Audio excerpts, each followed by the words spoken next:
going to open the October 16, 2024 Select Board meeting. Does anyone have any adjustments to the agenda? Yes, approved it, just more, Okay, can we put that down under Select Board review? Okay with everyone? I'll take a motion to approve the minutes of October 2nd, 2024. I'll second that. And we have the first one. I'll make the motion. Did we ever correct or verify as the Northern Architects or New England Consulting Engineers? Well, New England Consulting Engineers is who we hired to do 23 FEMA projects. So here in the minutes, Johns Road given it 108,000 bid recommendation from Northern Architects. I believe that recommendation was made, but short of that, that's the only that's what was correction. in the video, so yeah, we just have to. Okay. I replaced the video, the Zoom meeting video, so. Are we making that adjustment? It was a curiosity. If the So- Northern Architects. If that's what was said, it was missaid, so we will put in this minutes that we are correcting that misinformation. It should have said New England. Cleveland architecture. A consulting engineer.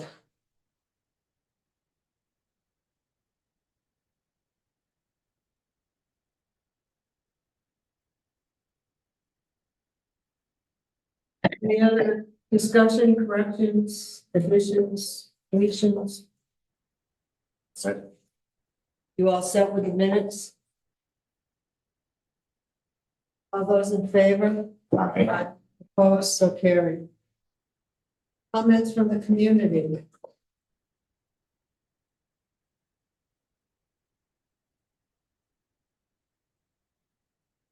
Any comments online?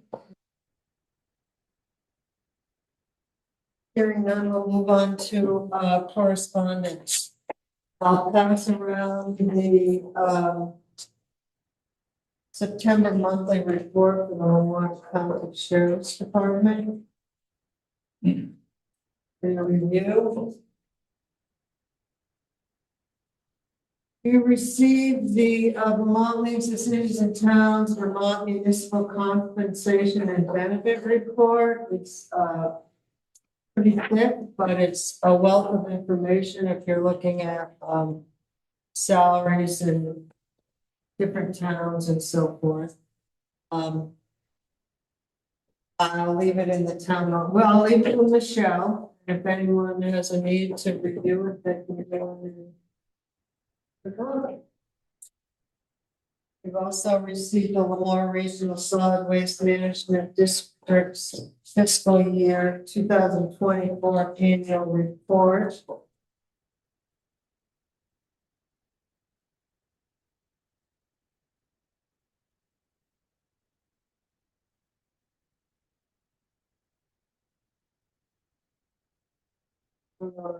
It's an email from Tammy Westover regarding her buyout.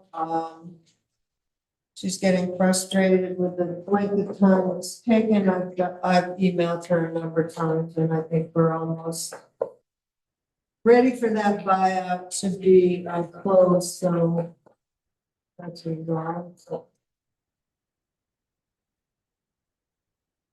And we received a email from State of Vermont Agency of Commerce and Community Development, Department of Housing and Community Development, looking for some public comments. Did everyone, I think everyone got this email, didn't they? I got, Michelle. Didn't everyone get this email? I thought this one. Yeah. Do you have any desire to make any comments? And comments pertain to,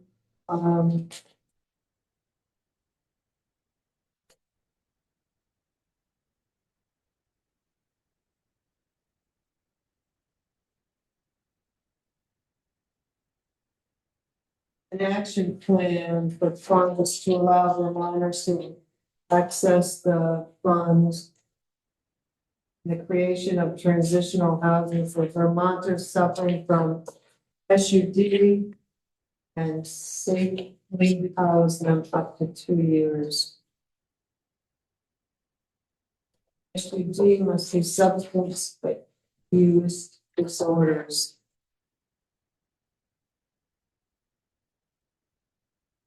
And Belinda received an email from Loyal County Court stating that someone who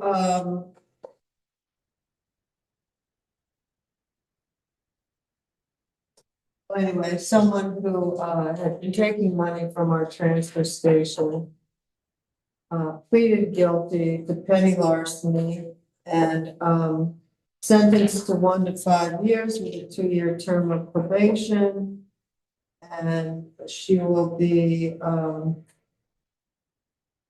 reaching out to start her restoration to the town, back to the town in the amount of $800.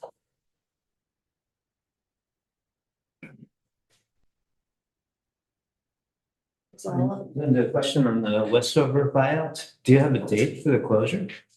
no, Is it a week or a month or a year? Or- it's not a week.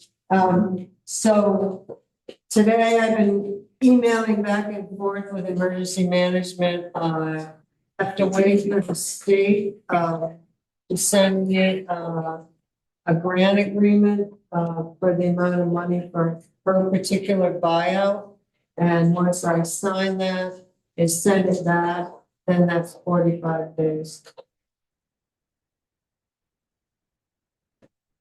For that paperwork to come through, do you think it'll be a week or a month or a year? I think it'll be a matter of days, maybe even tomorrow. It might be a couple of months. I know, once that, So to get from now to closure, might be a couple. once I send it back, it'll be 15 days. I heard you say 45 a minute ago. All right, I said that, but I think 45 had to do with this petty larceny. Oh.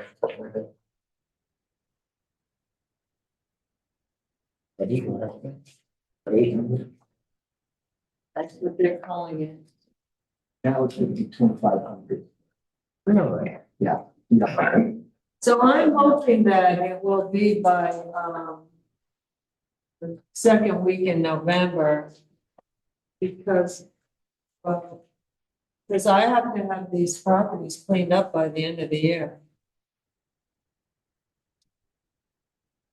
Like demolition? Wow, okay, yeah, that's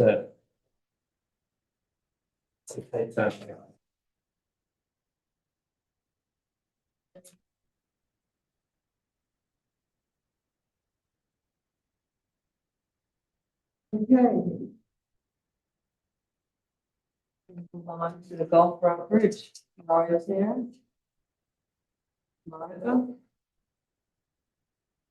that's all.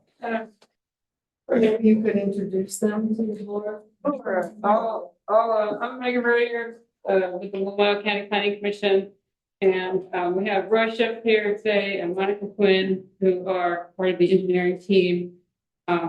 Pulling together the preliminary design plans for the Gulf Road Bridge replacement project, the Buckley Restoration Project.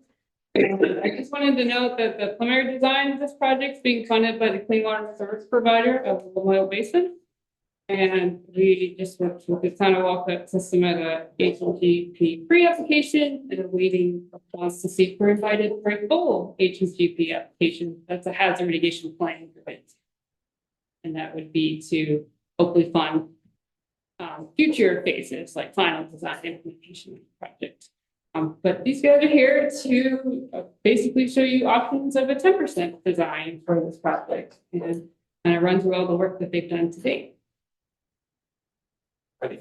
Thanks. So I'm going to start off again. I'm Roy, I'm a water resource engineer.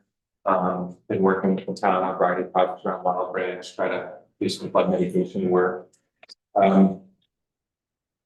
Slides are up here on the left, and then I'll sort of walk through them. Here's the project site you're all familiar with.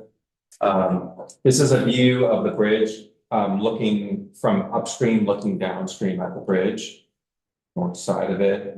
Turn around, look upstream, you see there's a big gravel sediment, and part of this is because the river is constricted right at that bridge. So that's what brought us to this site in the first place. We had done some river assessment work looking for flood mitigation projects. And the constriction here is not only blocking water, but also sediment and debris, and causes overtopping during flooding. Here's the downstream face of the bridge. Looking upstream, there's a lot of ledge. And you can actually see how the fill comes out, particularly on the left side of the photo. Narrows the channel. Turn around, this is what you see looking downstream. We're going to fly through this pretty quickly. I'll share the slides with the town. You can look at them further because we really want to get into the alternatives in the discussion.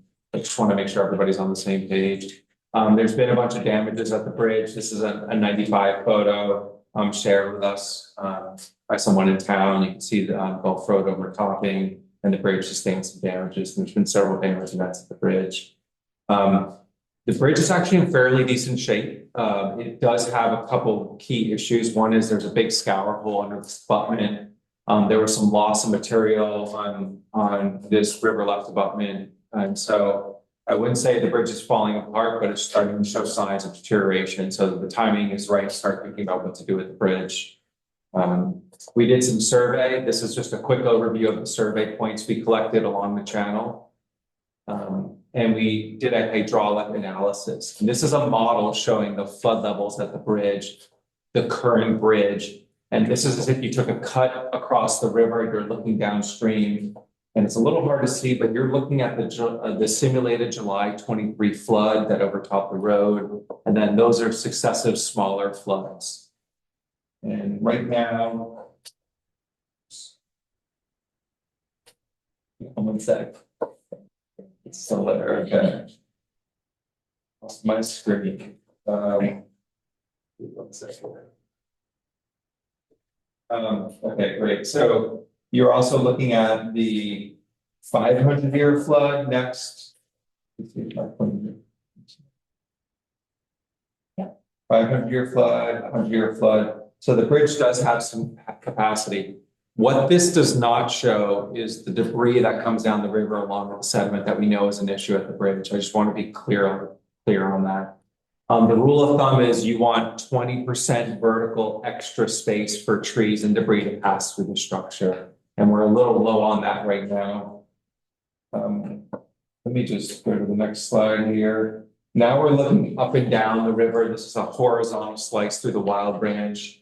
And the river is flowing from the upper right to the bottom left. And again, you're looking at the largest flood, the July 23 flood, and then a model 500-year flood. So you can see the 100-year flood just about fits through the bridge. It's more like the 50 to 25-year flood. That's actually the flood this bridge was designed for, the 50-year flood. And so the thought here is that we want to try to widen the bridge out and create more room for debris to get through without overtopping the road. Here's a cross section showing the proposed bridge size. Based on measurements of the Wild Branch, the span of the bridge should be about 70 feet. It's about half, close to half that size, a little over that right now. So what you see, if you look carefully, you see two boxes on the inside. And these are the same set of floods I showed on the first cross section, which means this bridge can handle a lot more flood. This line out on the road is the July 23 flood. If you send it into the proposed bridge, it's this top line right under the bridge. So you can see this size bridge can handle a lot more flood water and pass more debris without overtopping the road. When the road overtops the road, it's not only inconvenience for people traveling, but it also damages the road and the bridge itself. And you do that enough times and the structure can fail on you. So the goal is to really try to get all the floodwaters and debris through the bridge. And here's that cross section. And what you see, it's a little hard to see here, but it shows about a 1 foot decrease in flood elevations moving upstream, up to about 1,000 feet. So you're going to pull all the water in the Wild Branch down about a foot in these really large floods, and the improvements are larger for smaller floods. So with that, I'm gonna turn it over to Monica. She's gonna walk us through the structural components and show you some of the bridge options here. And I'll pass these out. Yeah. Okay. I have a few copies. People might need to share. This is a little hard to read, and again, we'll share a copy of this.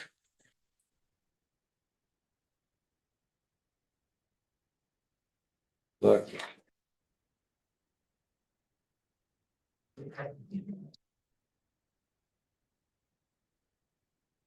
Yeah, so here, this is kind of the alternatives table showing a lot of the different variables for the different structure types. And we're going with different materials of the superstructure and then the different widths of the potential bridge. Is really what we're looking for feedback from the town on. So potential structures for this span of bridge, 70 feet crossing the channel, are steel girders with a concrete deck, pre-stressed concrete box beams, which are what's currently out there, and then a prefabricated steel truss. I know you all have a couple in town, so I'll go through some more visuals of those in the later slides. And then increasing, currently it's a 1-lane bridge, and it's near the intersection. So it's not a huge bottleneck, but upgrading the bridge, you could make it a 2-lane with a sidewalk, keep it as a 1-lane, or we see 1 lane plus a sidewalk is an option as well.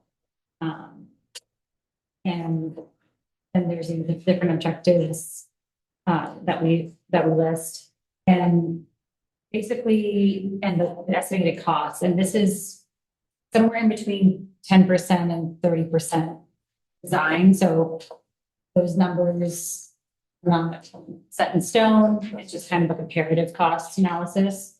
And the main objective of the project is to have more flood capacity and more flood resilient bridge. So the best option for that would be going in with preset stress concrete. That's just like a smooth surface. The depth of it isn't going to constrict the flow anymore.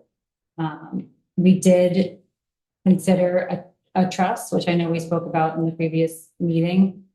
This span, the truss doesn't really get us much height of like lifting that bottom beam up to pass more debris. Going to a truss really helps more if you are at like 100+ foot span. So it's not a very beneficial alternative. And it's going to end up being pretty costly as well, more costly than the concrete. So there's a couple more notes on each. If going with steel is a lot easier to potentially add on to the bridge in the future, whether it's running utilities over the bridge or adding a sidewalk or something like that. You can't really drill into the concrete once it's out there. So if it was for some reason foreseeing that a bunch of more stuff would have to cross the bridge, that would be something good to know. And there is the possibility that with steel or with a truss, that debris that is characteristic of these floods would be able to get caught on the bridge, which is a lot less likely with a concrete as a smoother surface. The road closure time is going to be about the same for all of the options. When it's under construction, probably about 3 to 4 months. The availability of concrete is pretty well known in this area for the pre-stress, and the maintenance is low as well.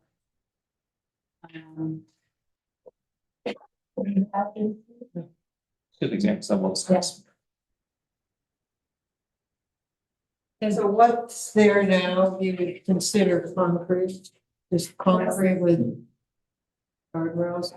It's concrete box beams that have pre-stressed strands cast into them, and then a concrete deck and paving over it. And then the guardrail probably had, the beams probably had anchors for that guardrail cast into it to accept the bolts for that guardrail that's currently mounted to the side of it, which is, it is an option. It's just, hard to add on to it if, it blows out or something like that, could damage the bridge.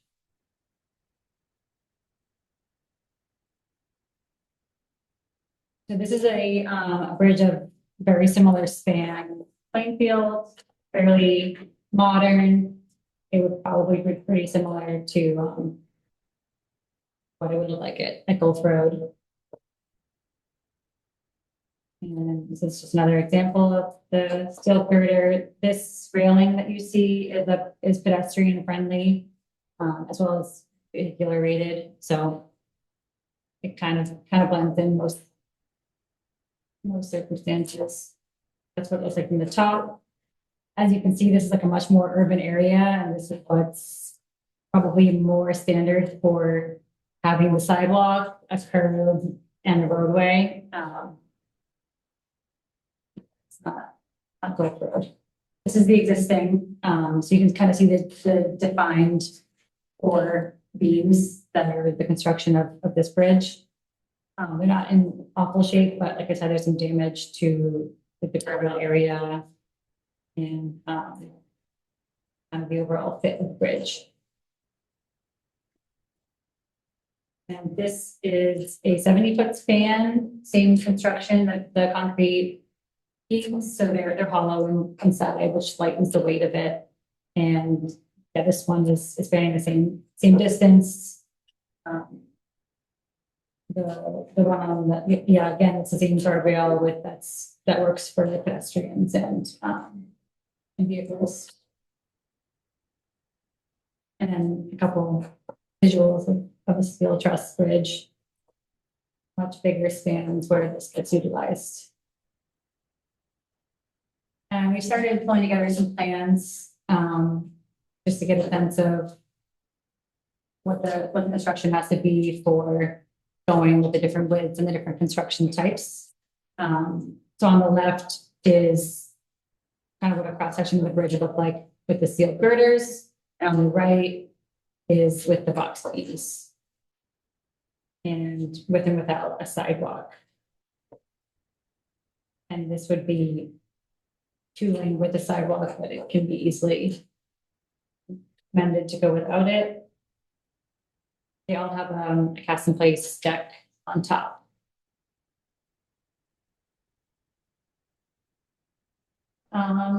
Yeah, so just based on our engineering judgment and what we know about the site and what the calculations we've run so far, the main recommendations we have are definitely to increase the span.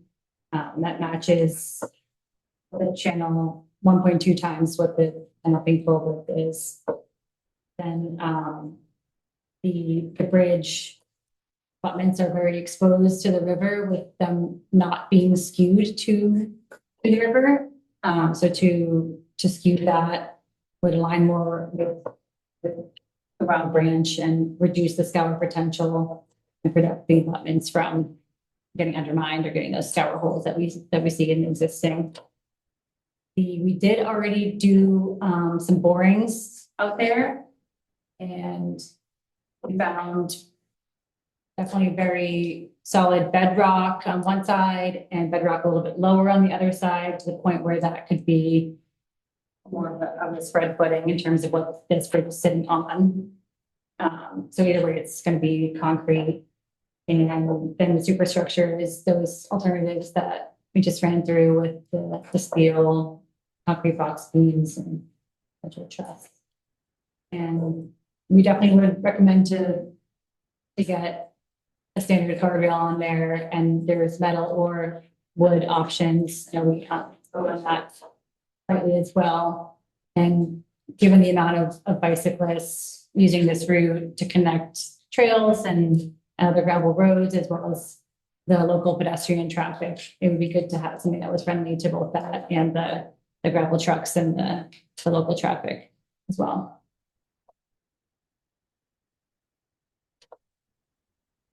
So I guess one other thing to add, so last time we spoke, we had a question about the width of the bridge, would it remain one lane, go up to two plus a sidewalk or one in the sidewalk, and it seemed like there was consensus that 2 lanes without a sidewalk was preferred, A, because there was a thought that increased traffic on the road, and B, it'd be really unlikely with what we see out there to have 2 cars and a pedestrian crossing that bridge at the same time. We have seen 1 car and a pedestrian cross. It gets a little hairy out there now. You have to wait a little bit for safety. So I think it's important to discuss that and make sure, folks are on board with that. A lot of the landowners, I think, like the traffic calming aspect of a 1-lane bridge out there, control the speed on the road. And then the town seemed to be into the 2-lane. And so that was sort of the first thing. And then the first question we'd like to get answered. And then the second was, it seems pretty clear from a flood mitigation perspective that concrete pre-stressed green Monaco is talking about is the right structure type. We thought truss might be beneficial, but it's not in this width. You have to have a much bigger bridge where those beams start to get shallower and you can pass debris. And the modeling shows that even in this size with pre-stressed beams, you can start to pass bigger and bigger floods and a lot more debris. So that's a good sign. So those are the things that will set us on our way to complete the 30% design to get the grant in. I think we have a November, December-ish deadline to finish up these concept plans and do a benefit cost analysis and try to get a grant to complete the design and build the bridge in the future. So if we could, get a consensus on the lanes of the bridge and any difference on structure type, if that's relevant. happy to hear some thoughts or answer questions or. Gulf Road resident, and that my property is the one closest to the bridge at this point. I am concerned opening it up to a 2-lane design.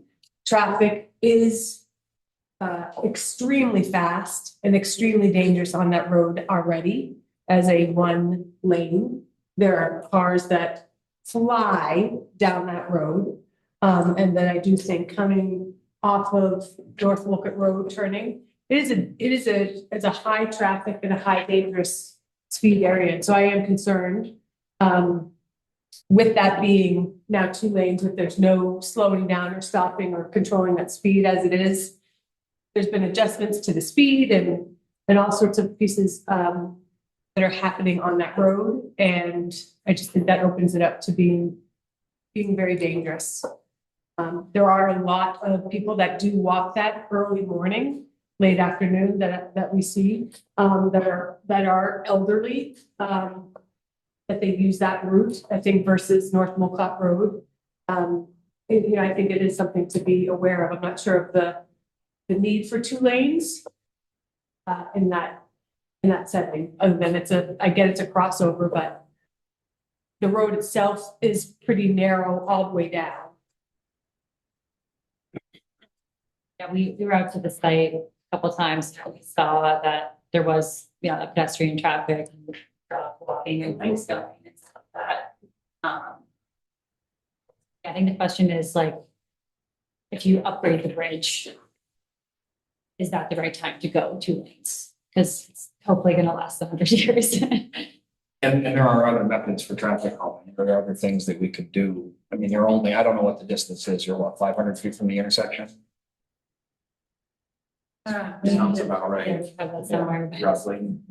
So there are alternatives for traffic calming that could happen, but I just don't see, and I just one thing, but I just don't see shoehorning this town into a 1-lane bridge on that road for the next 100 years. There is development potential. There are a lot of large landowners there that between now and 100 years from now could develop that. It may be serving a lot more traffic. I don't see us. I don't agree with us keeping that as a 1-lane bridge, especially if the major concern is traffic calming. There are other ways to do that. And if the volume of traffic is that high and it is that dangerous, we should be getting them across the bridge as quickly and as efficiently as possible. Oh, they'll get across quick. For sure. I just don't know about the other road maintenance. Are there plans to maintain that road differently then? As far as like speed, but also just the upkeep of that road is often having to be regraded multiple times. So they can that's how that happens. But with the larger equipment trucks that are going through that, and I mean, it's more frequent than any road that I've ever lived on has to be graded. And so I just, if there's that plan, is there a plan in conjunction with the bridge design to also work on keeping that road in better condition and safer and widening it as a whole? Because it's a narrow road as it is. Any part of that road, typically one person has to slow down or pull over closer to the side because it's already so narrow. I'm not aware of any plans at this time to change how that is, but I mean, we're still best case scenario a few years from bridge here.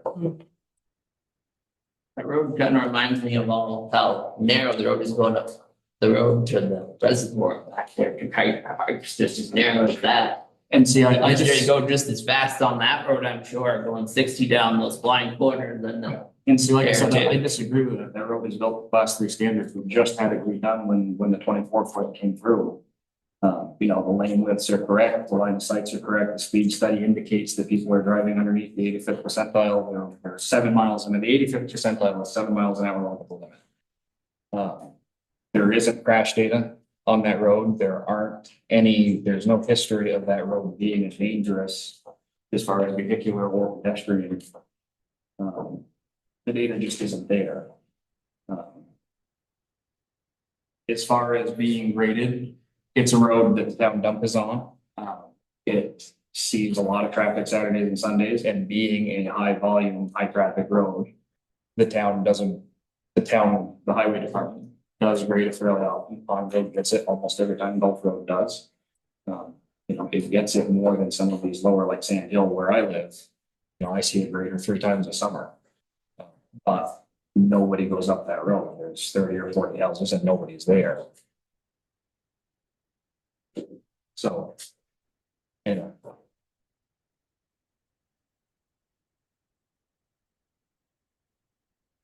Who will be will the town of Wolcott be the owner of the bridge after it's completed? It's the town's bridge now. Okay, yeah, I'm just wondering. Yes, so they would know it. How the bridge go. I would definitely not want to see a trestle bridge on there just from a maintenance standpoint, because it's costly later on down the line in order to maintain. And I don't remember ever talking about that. As an option, The truss bridges. yeah.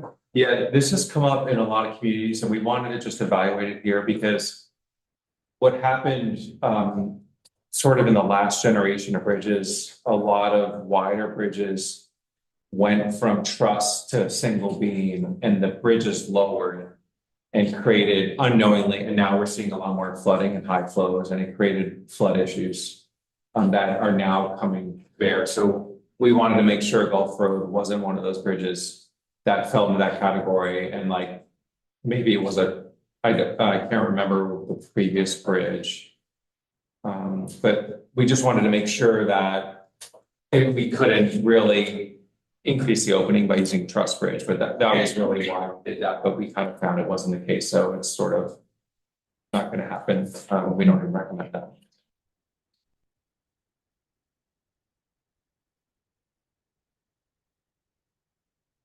The board, anyone else have any comments? Engineers and thoughts? The only thing I've seen that I liked the best of was the bridge that leaves Morrisville headed towards Stowe, and that's the concrete box. But it's built wide enough 2-lane, plus with that width, you could still ride a bicycle. So it didn't have a sidewalk per se in there, it just was still flat. And that seems like it had enough arch for that flow and width. I think that was, I'm gonna say either 70 or 80 foot. Which, Can you, what when you, road is that? do you know where Bourne's has their fuel depot as you leave Morrisville? It's just beyond that, Okay, Before Cochrane Road, before, right. okay. They just put that in, That's been in there for quite a while. that was a couple of years ago. You know, I was traveling to Waterbury on that when they were doing it, and that's been Mostly. 15 years ago. just the other day. Just the other day, yeah, 15 years ago, they put that in. So your thought is not having a specific sidewalk, but having maybe a little extra space. Flat, but Yeah. that extra 5 foot for the, So 2 plus a shoulder. right. And I assume that snow removal is a thing too, so, you know. It wouldn't take someone to have to go out there with a small, Right. It wouldn't be Yeah. different than what you're. So that's what we're doing on the School Street Bridge. We're having another smaller lane, flat, you know, so when you plow, you can plow it with a truck, but it's for pedestrians. But a 24 foot travel portion is still fairly wide, right? I mean, a standard lane that wouldn't require, right, is 20, so you still have. well, you got your snow plow. If someone was to go in there with a snow plow in the car at the same time, it's a little tight. No tighter than the one lane that we've had. for the Yeah, I last- mean, but still, Yeah. yeah, and they did the same thing when they, on the Yeah. east Callis side of Woodbury, they had to increase that size because if you met the snowplow coming through that 2 lane, that wasn't happening. Yeah, even still, like 24, to me, 24 feet seems plenty. You know, standard lane is 10 feet. That should leave you 4 feet of shoulder, 2 feet on either side. But still, when you gotta need a snowplow, you just got that blade 2 foot on each side of the rig. It sucks that up. We were definitely gonna propose like a 12-foot lane. Obviously, most vehicles are under that, but 2 of those is 24 feet. That's for 2 cars, that would be 2 plus a shoulder. And if it's 2 plows, it goes. Hopefully one of them's got brakes. Yeah. I mean, I was kind of hoping to see a design for like an arched bridge because the pictures that you saw up there that we took back in the 90s was all flooding majorly due to vertical debris getting caught. So I was kind of hoping that the height would be either the bedrock underneath or the ledge would be reduced in order to make the height more. Or have an arched bridge, because a lot of the debris that comes down is large and long. And when it goes vertical, it really doesn't matter how wide it is. It might be going vertical a little more because of the constriction, so if it's 1.2 times the big hole, it gives it a better opportunity to go horizontal and pass more. It's at the span, no matter what the construction is. Would you raise the bridge abutment maybe a foot higher than the current road level, maybe? And there's some grading potential. If we just raise the bridge a foot over the current road level. Because if any, we're gonna go across the bridge, you're gonna have to slow down and cross the bridge anyways. That until some of that. I think there's Yeah, enough. raise it up. Yeah, there's enough space between the intersection and the bridge. And the grade is fairly, you know, it kind of dips down coming out of the intersection anyways, so I think there is potential to do that. You just have to chase that grade out a little bit. Probably adds a little cost to the project, but not would be super relevant.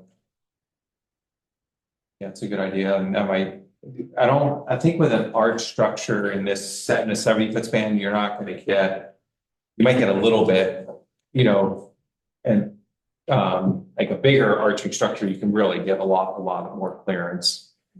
But maybe raising the bridge is another option to provide a little more clearance.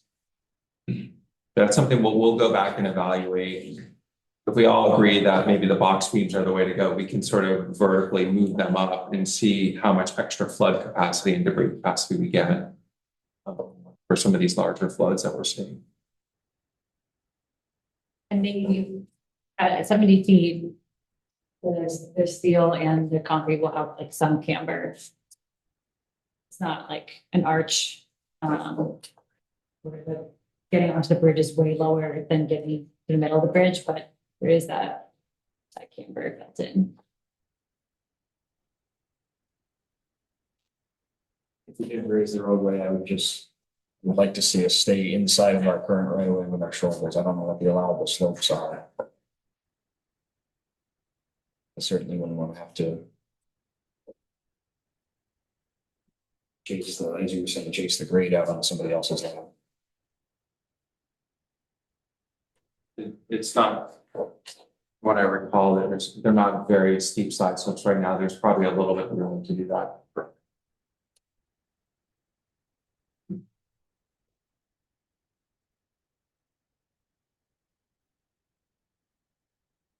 Any other comments? Any other comments? You know, I've been thinking about it, I use that road a fair amount, and I do see people walking, and the older gentleman with his dog. I always give him plenty of room, because you don't know where the dog's gonna go, even though he's on a leash. And I'm inclined to stick with a single lane and a sidewalk width. And of course, if it's elevated, even except for idiots, they're not gonna come flying across that. They won't do it twice. But, I don't know, I don't have any idea what I'm talking about, but it seems to me that I don't wanna see people going faster there. Don't wanna see any really heavy rigs that are supposed to be using it. And it's only that end of the Gulf Road that's anywhere near safe at all for pedestrians. I mean, the other end, I don't think you can do anything about that road width. Because you're restricted by the terrain. Oh, yeah. And, but, I don't know, that's about all I have to say about it. But With the bridge work itself, will the river be dug out as well? So there's that part of that. I know you talked about the sediment, which is. Yeah, so one of the issues along Wild Branch is there's a few bottlenecks in it and the sediment's built up. So we're gonna propose to remove that whole sediment bar and realign the channel coming into the bridge to sort of reset it. Because that bar, it will form back there again, but it won't form that big once the bridge is wider. And we've done this in other project areas that we've been working on. So as we have the opportunity to kind of clean out some of the gravel and debris of the river, do that, let's try to pass over through. And with that, just I'm thinking of just a lot of the erosion that's happened in certain parts that you can see from our property. Will that help to eliminate that, this whole project? Yeah, It's kind of getting rid of that, 'cause I just know that it's one curve in particular is continuously eating. That the sediment bar, the bar building is really what drives the river movement. And the rivers always move, but when they get excessive deposits, they tend to be really erosive and moving. And you see this, it's migrating across, like if you're coming down in a canoe on the right bank, it's a lot of erosion right in there. So we could do a little bank stabilization. I think around the bridge, it's probably stone, really big scour protection, but maybe up it's planting and naturalizing that riverbank. And then you take the gravel out and the erosive conditions really drop in there. It's one of the major benefits. It should stabilize that whole river section once the bridge changes. So it seems like you guys are looking for a decision from us in order to move forward with a single line to meet our deadline. Yes. In an attempt to get everyone to kind of vote on their opinion, I'd like to make a motion for option 2C. It's the one that you guys recommended as well. It's the pre-stressed concrete 2-lane no sidewalk. I'd like to make a motion that that's the design that we pursue. We have a second on that? I'll second. Any further discussion? All those in favor? I'm opposed. Opposed. Richard opposes. Carries.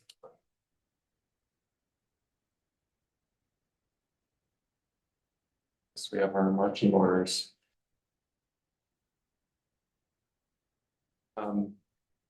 I guess one thing.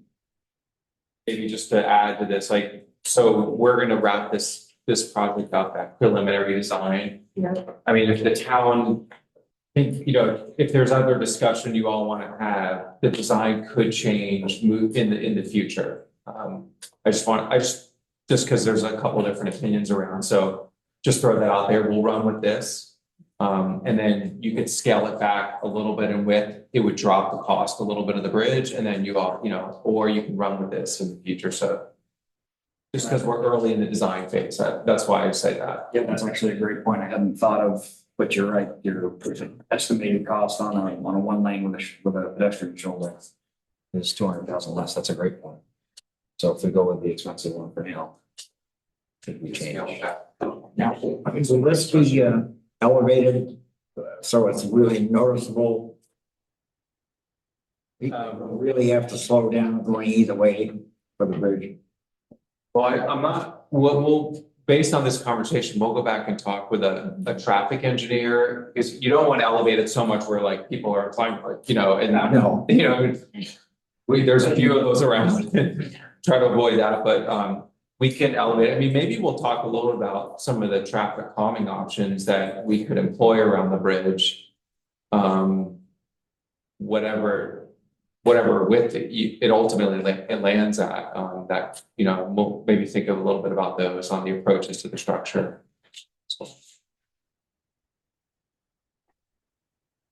But we'll consider maybe some level of elevation for flood mitigation and calming as part of this design process as we move forward. Okay, all right, thank you very much. You're welcome.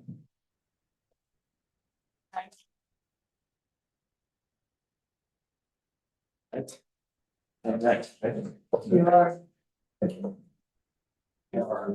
I'll just scoot over just a little bit so you can see everybody. So I just want to talk to you for just a couple of minutes about the town forest. Couple of things since the, you know, we now own the town forest as of September 5th.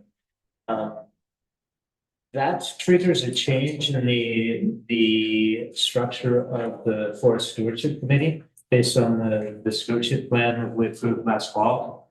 Or last summer, I guess, but anyway, with the approved stewardship plan, the original Forest Committee membership was set at 16, and it turned out to be hard to keep all the seats full. And it's also kind of a big meeting to run. And so as I was talking through the stewardship plan with committee members coming, you know, looking ahead to the future, we recommended and put into the plan that the committee would shrink to 7 voting members. So as of the meeting in the committee meeting in September, pulled the existing members, and there were 7 who wanted to stay on. Since then, 2 have changed their minds. So we essentially have a 7-member committee right now with 2 empty seats. And I have not gone back to other committee members to see if anyone who rolled out the committee wants to step back on or retain it. But I'm not anticipating that it should be too hard to fill these 2 seats. Just making note that at the moment I've got 2 empty seats. As far as that goes, though, the membership by the committee is essentially at the pleasure of the select board. you guys will have to approve, people for them to become official voting members. So, you know, as I find the people to fill the seats, I'll come back to, get your stamp of approval or further discussion. So that's my plan. Obviously, subject to your approval. So that's one, you know, the first thing I wanted to bring up. So do you want to have us approve the 5 that want to be on for now? Yeah, sure. If it takes an official act, I would like to have that. So the 5 members, currently are myself as chair, Dave Holton, Roger LaChance, Gabe Tempesta, and Kate Garvey.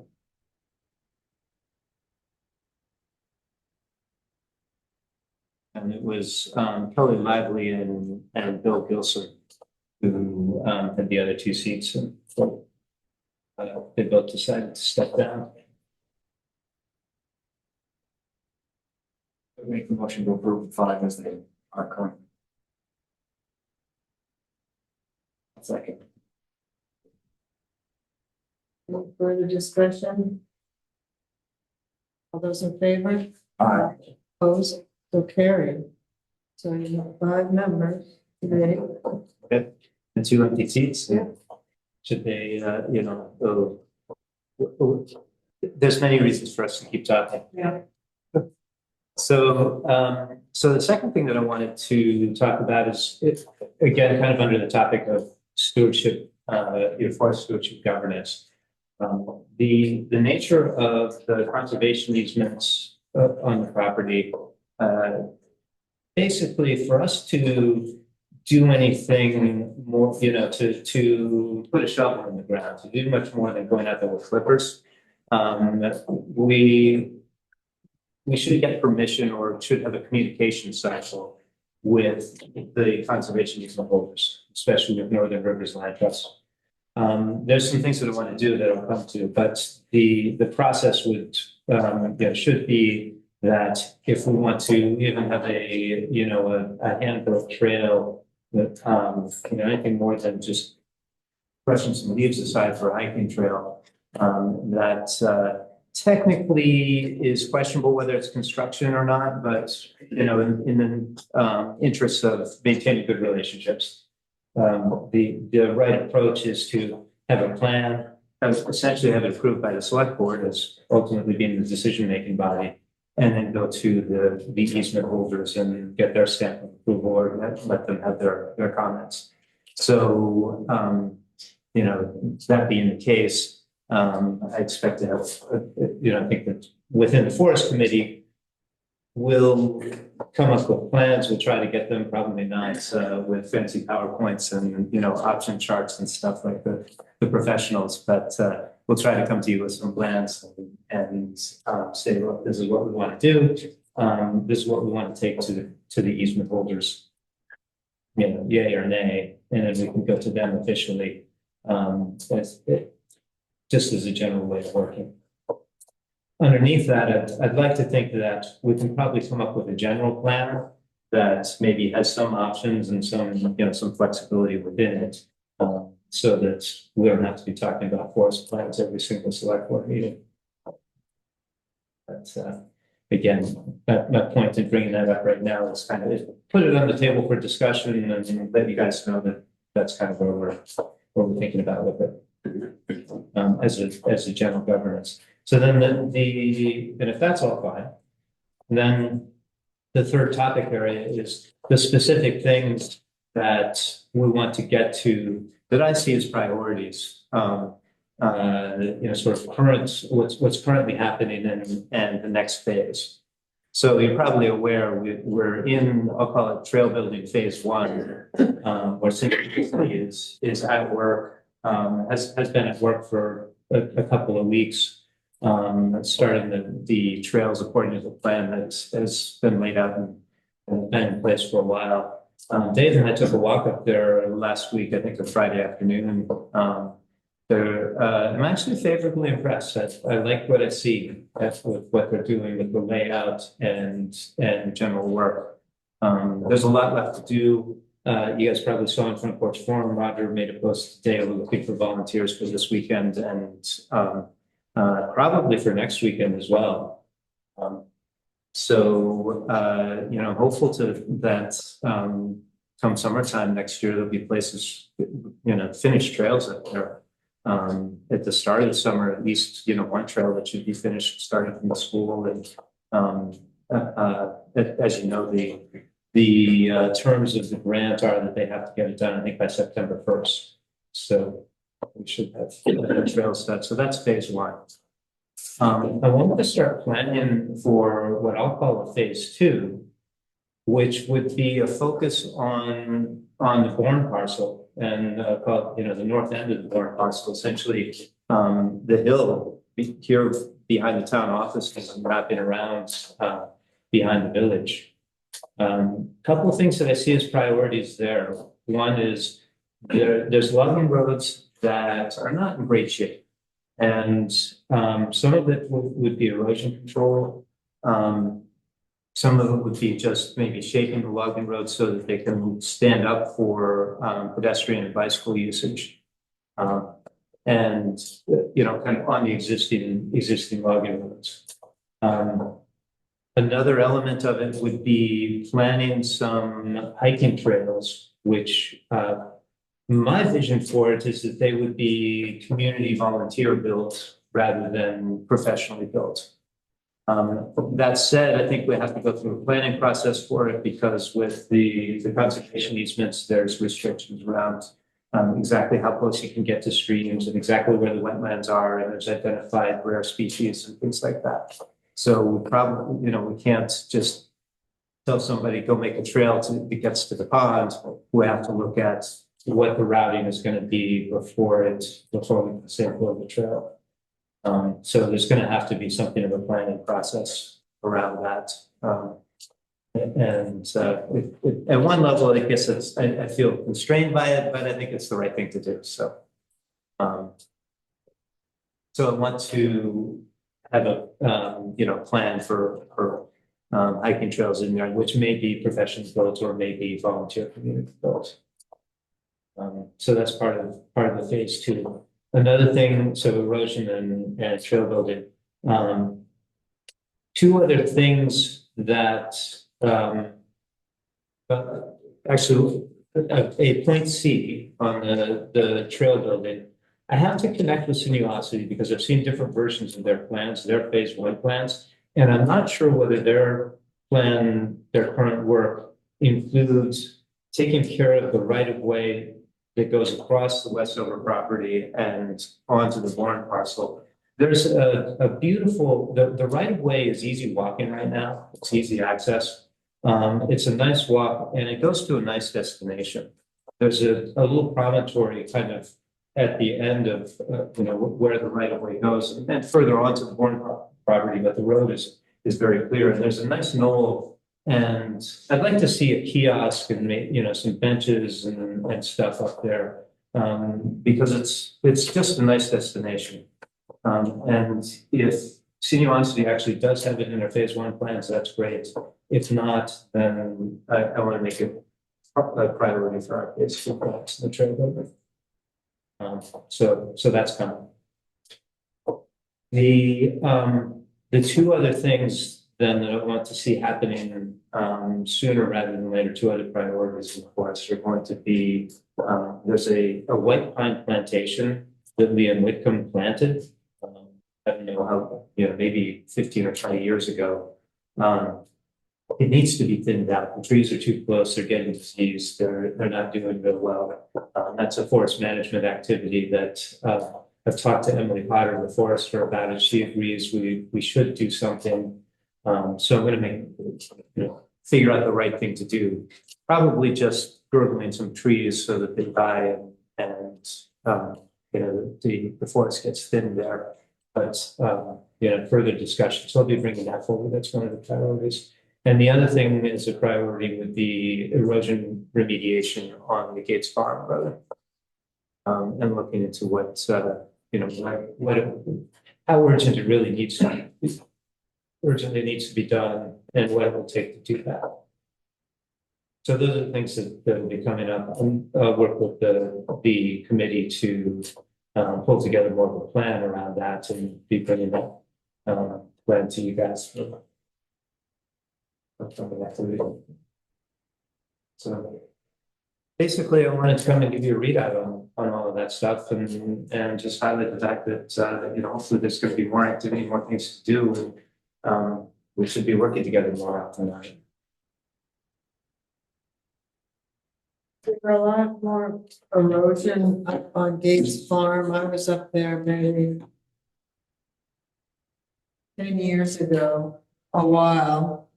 Leon seemed to have been maintaining a bit of it, but not all of it. Is it getting worse? I honestly haven't walked it myself. Dave Bolton has been there more recently. I take him as a pretty reliable witness. Yeah. And he's concerned about it. So that's what I'm operating under right now.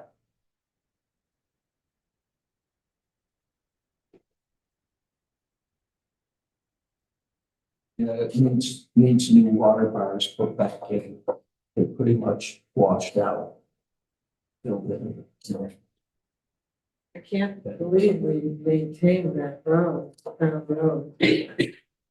So deep, steep and windy. Years ago, it must have been, because we threw it up. I traveled it when I was 5. Yeah.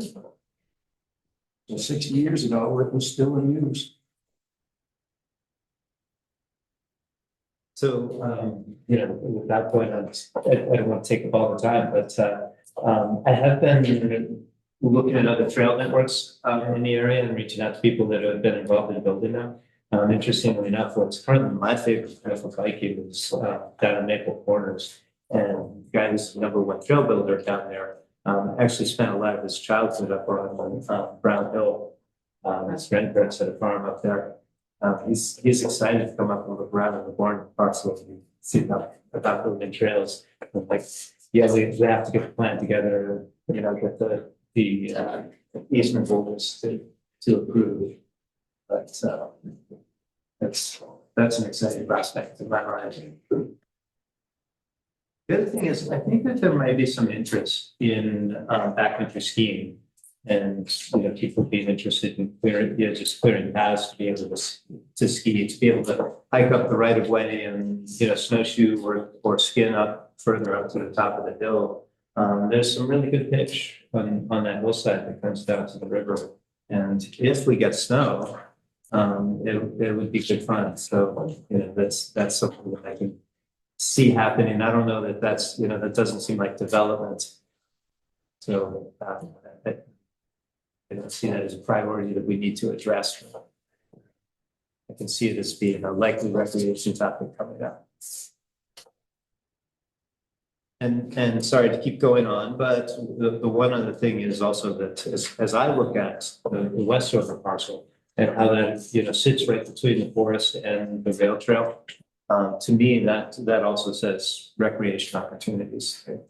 There's a lot of cool things we can do there. One thing at a time, but I think that would be a future topic as well. So that's what I got. If you have any questions, further discussion. Thank you. Oh, thank you. Let us know if you get anything else. Sounds good. Yeah. You can just submit the names. You don't have to feel like you want to come in if you don't want to. It's up to you. Okay, cool. It's good to stay in touch with what's going on with that. But on the other hand, it's not immediate to go to.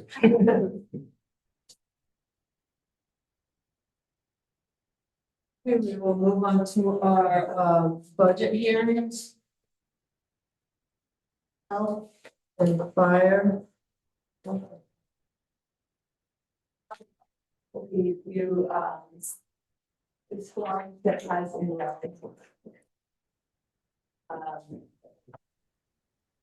The health and fire is, there's no change. Fire is no change.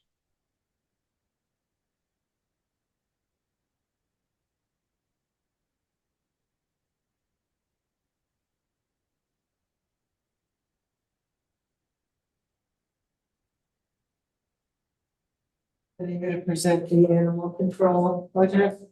Yeah, so, the salary I kept the same. I saw that it went up. It went up last year by $80. The mileage, Excuse me, I'm sorry. And when we met, I didn't bring this up. So generally what happens is, the select board, it probably went up because, usually the select board, at the end of the whole cycle decides if the, town employees are going to get a raise. And it's kind of across the board. It's not individual. So last year, everyone got a 3% raise because that's what the highway department got in their union contract. So I'm thinking that that's why it went up. So, yeah. And then when we make that decision, it could possibly go up again. I did increase mileage to what it was. I think it was. I increased it to $7.50 because our former ACO did not charge mileage, but I put it back in. We had to add the $5,000 for boarding. That's now our contract with Hyde Park Kennels. So that's new. Kept the license expense the same and the newspaper notice is the same.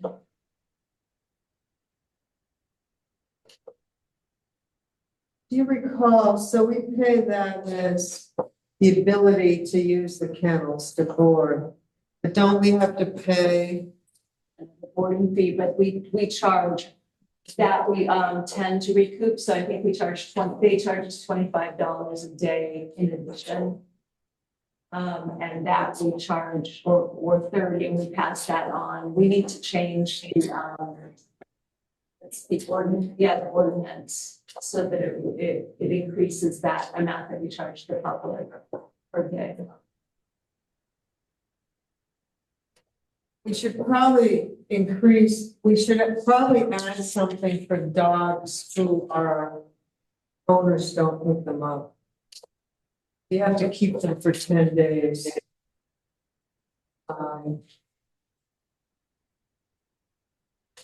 We add 500. At least,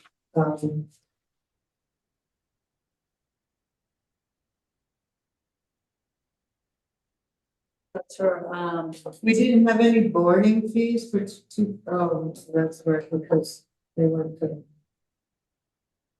what is just like an unclaimed, Huh? you want an unclaimed animal boarding fee?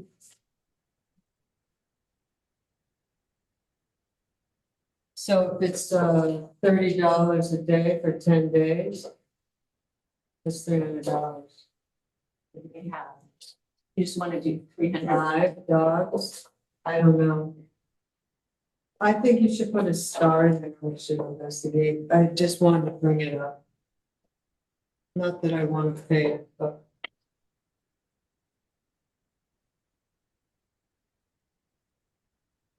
Maybe you can ask, the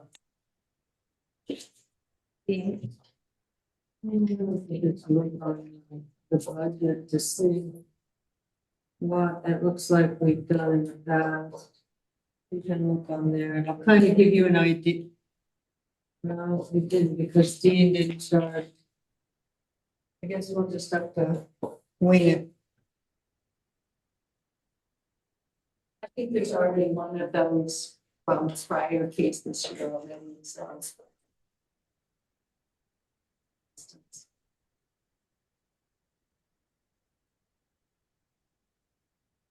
Yeah, just put a star there and we'll come back to it. Cemetery Association. That was no change also. So that was. Is Belinda here? No. So that was no change to the request, and the 13,700 for mowing.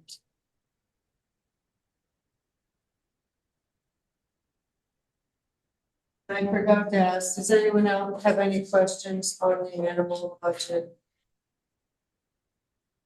These numbers here.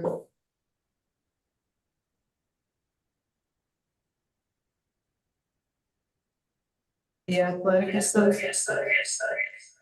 The athletic association.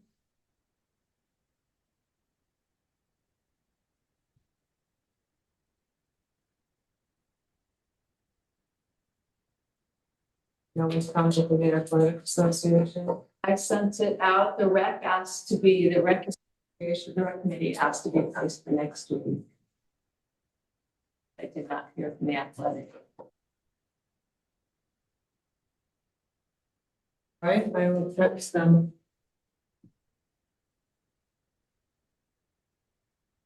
Project managers report.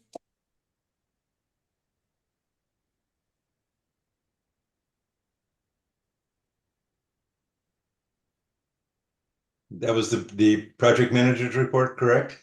Yeah. Okay, great, great. I noticed on the agenda that under select board review, there'll be a decision on Jones Road. But I thought this would be a good time to give you a little bit of an update on what we have found in terms of our investigation into Jones Road, into how CRC came up with some of the numbers that they did. I did send out an email to everybody, kind of outlining all of the projects and where they currently stand. And on that listing, you noticed that most of the projects are either at par, meaning that FEMA and CRC had acknowledged the town assessment and awarded us that very assessment. In other cases, they actually awarded more than what we had assessed. There is one exception, which of course is Jones Road, where there was a pretty significant decrease in what was awarded versus the Wolcott assessment. All in all, the bottom line, as we stand right now, is that the town assessments are about $1,975,000, and the FEMA awards are $2,158,000. So there's $182,000 over what the town has assessed as our expenditures to do the repairs. In terms of Jones Road, we've talked about this for a couple of select board meetings, and hopefully we can make, the select board can make a decision regarding how to move forward with Jones Road. I did outline some suggestions, actually some options that are available to the town. One being to file an appeal. And I did outline what filing an appeal means. Basically, it does go to the regional offices, it goes to FEMA headquarters in DC. I did mention that it puts all small projects on hold as a result of filing an appeal. And I've come to find that that is not the case. So apologize for that. We got that information from our liaison in Vermont. In investigating further with FEMA directly, that is not the case. What does happen, though, with an appeal is that the $22,000 that was awarded will go on hold, but it does not affect other small projects.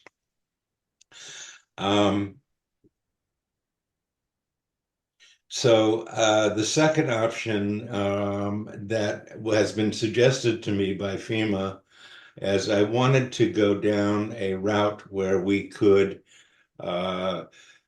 reassess the engineering quotes, engineering assessment, and also do the same with CRC to see where there might be some discrepancy. I mentioned in the email that I thought that it appeared to me that there may have been a discrepancy when it came to the retaining wall and the catch basin. That turned out to not be the case as we kind of dug further into the investigation. CRC had followed a set of algorithms that are based on national averages. And they did include the retaining wall. They did include the catch basin. And so the $11,000 for that portion of the project went through a process that FEMA calls RS means. And RS means is an algorithmic software that averages construction costs across the nation. And so they did put the project through that. It's quite difficult for us to replicate that algorithm. So we have to take it at face value. But I did learn, in addition to just the statistical approach with the algorithm, there's also other factors that are considered. And in the case of Jones Road, one of the major other factors is that how many households it affects. And in the case of Jones Road, they have a threshold of 4 households. And of course, Jones Road, the Upper Jones Road has less than 4 households. So that through their analysis decreases the value fairly significantly. The third option is to accept the $24,440 that CRC has assessed the project at, and to move on, just move on from there. Quite honestly, in my review and my research, kind of going step by step, there's 64 documents now associated with Jones Road. It's quite extensive. And you can follow the CRC's logic, their process, and their evaluation. And I think it'd be very difficult in my mind to argue that, because we really just don't have the statistical means to do so. But I don't want to put in, I can tell within my own email reading it is that my own bias comes in. And I'm not here to bias it, but to make sure that you understand what the options are. So 1 is file an appeal, 2 is to examine the differentials differentials. And that has been done. And third is to accept the 24,004. I can tell you that among the 15 projects, 12 of which have gone through CRC and been assessed. That leaves Fraser Road. The project name is Fraser and Roads. That is really a number 14 different roads are all bundled into that group. So that group is a $406,000 project. And that has not gone through the CRC at this point. Sorry about that.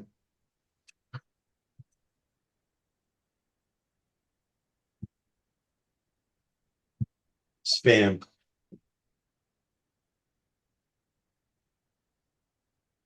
Sorry.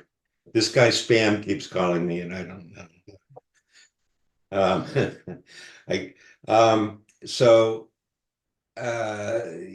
So Fraser Road is next up online. It's the next significant amount of money. After that is Town Hall, which is in motion right now, and Maury Hill.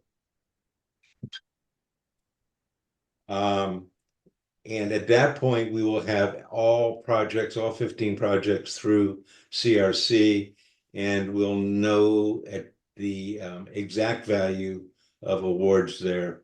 But it very much looks like we'll be about $200,000 over our town assessment. So that's good news. Also, as far as that overage, FEMA does have a policy which allows the town to keep the overage and apply it to future projects that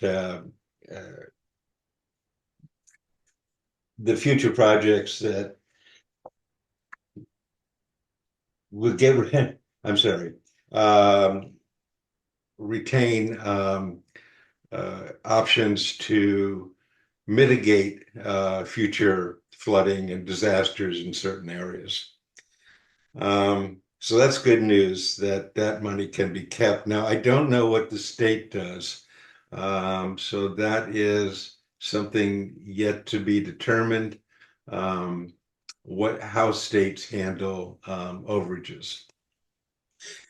So on that's kind of where we stand right now. And I don't know, Linda, do you want to wait till we get to the point on the agenda to address the Well, we might as well just take it up now. I have some questions. I did our statements. One is, in our decision, so we don't know what Fraser Road, how much they're gonna give us. It could be another Jones Road problem. Just throwing that out there. The other thing is, to me, it's very sad that they are reimbursing us on fixing damage to our road based on how many people live on the road. I never heard that before, yeah. but that's It's really hard to believe. Yeah, it definitely was factored in. That appears to be something that is regularly within the formula that FEMA uses. Is there a deadline for filing an appeal? There is not, I have not heard that there's a deadline. There's quite a bit of pressure to make a decision. I'm not sure exactly where that pressure is coming from, but I have not heard of a specific deadline, no.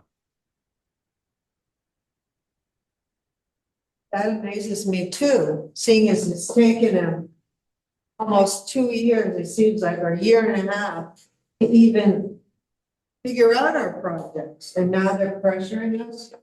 Yeah. Yeah, well, I know, believe me, it's frustrating, yeah. The level of bureaucracy is stunning, absolutely stunning.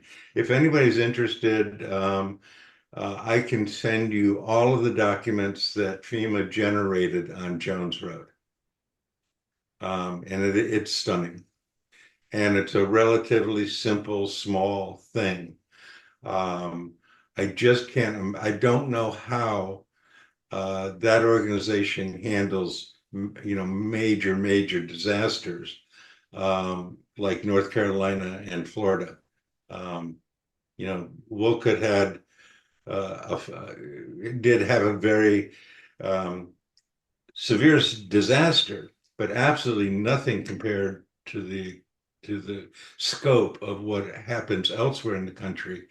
And my experience with just this very small disaster has just been stunning. I don't know how it works. So Kurt, is it possible on in your table here, your line items, your project numbers 6 through 12, where the CRC net numbers are higher than our estimates? Mhm. Is it possible at all that FEMA could try and claw some of that back, or is that what's gonna come through as soon as the freeze is over? CRC has already processed 6 through 12. So those are real numbers. Those numbers are what they are, and they're not gonna change. Now, they have not gone to obligation. Obligation occurs as the final step. And after CRC produces these numbers, it moves on to a review.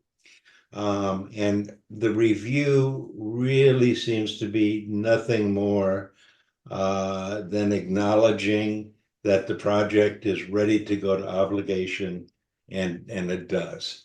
And the So 65th document. Pardon me? And the 65th document. Yeah. Yeah. So I have yet to see anything change once CRC comes up with a number. Now, the 13 through 15, yeah, those we don't know yet. Those could change, yeah.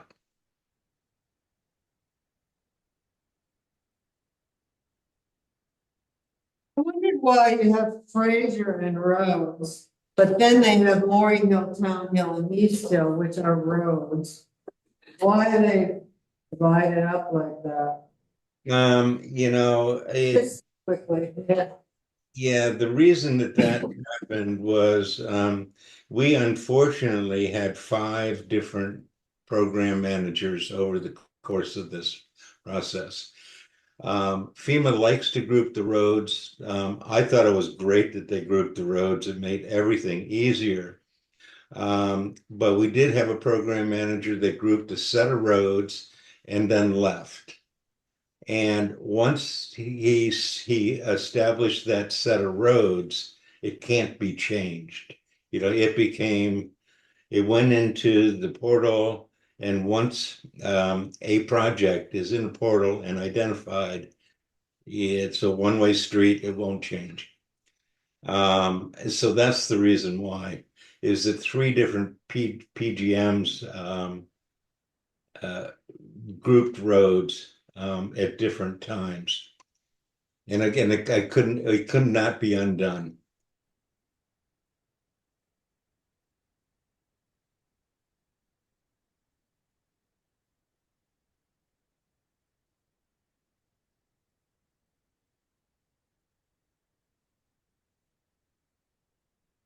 I should tell you, not that it makes too much difference, but the Jones Road bid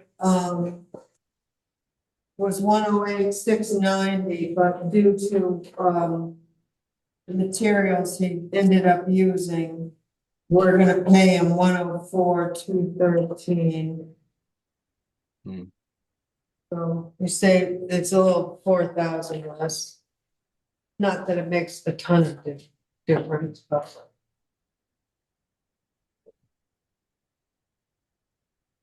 Right, right. So what's the board's pleasure? How you want to handle this?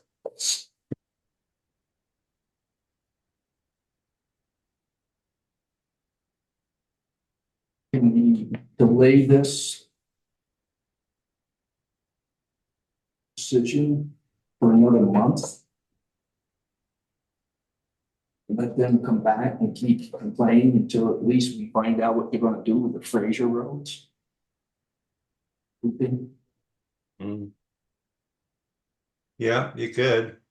And can we find out what the state is gonna say about, Overages? yeah, Yeah.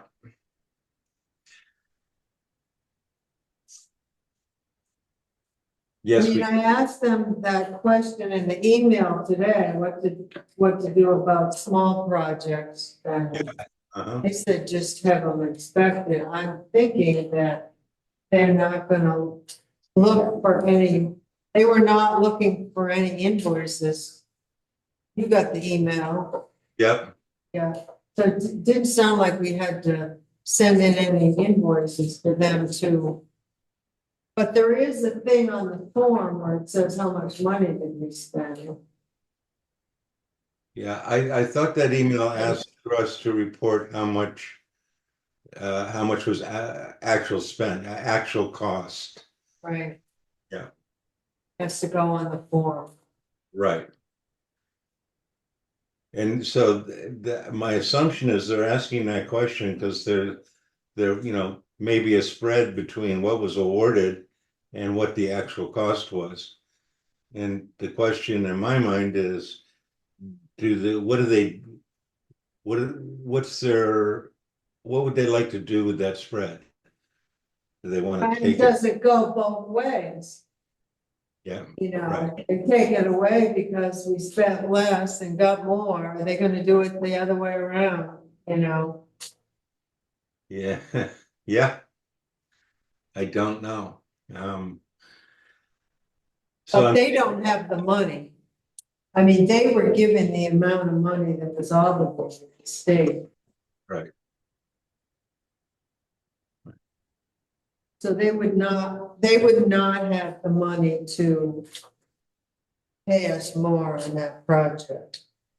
Because it just kind of goes through. Passes through. I mean, if we have all of these overages from FEMA, Yeah. which it looks like we do, and then the state takes it away, that's a bad situation. Then we're definitely losing money. So I will write a letter, an email tomorrow. And ask them what happens to the overages on small projects.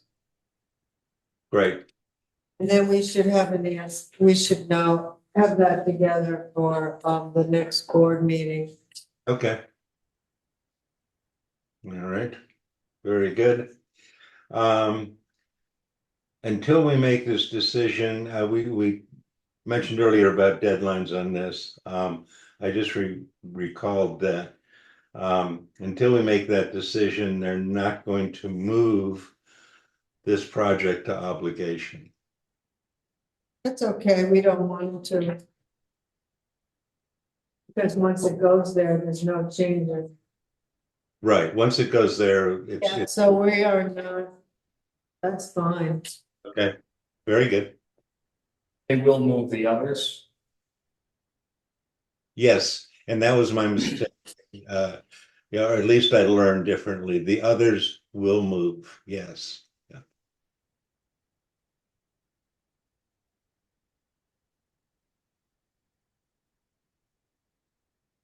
Okay, well, I will relay that, and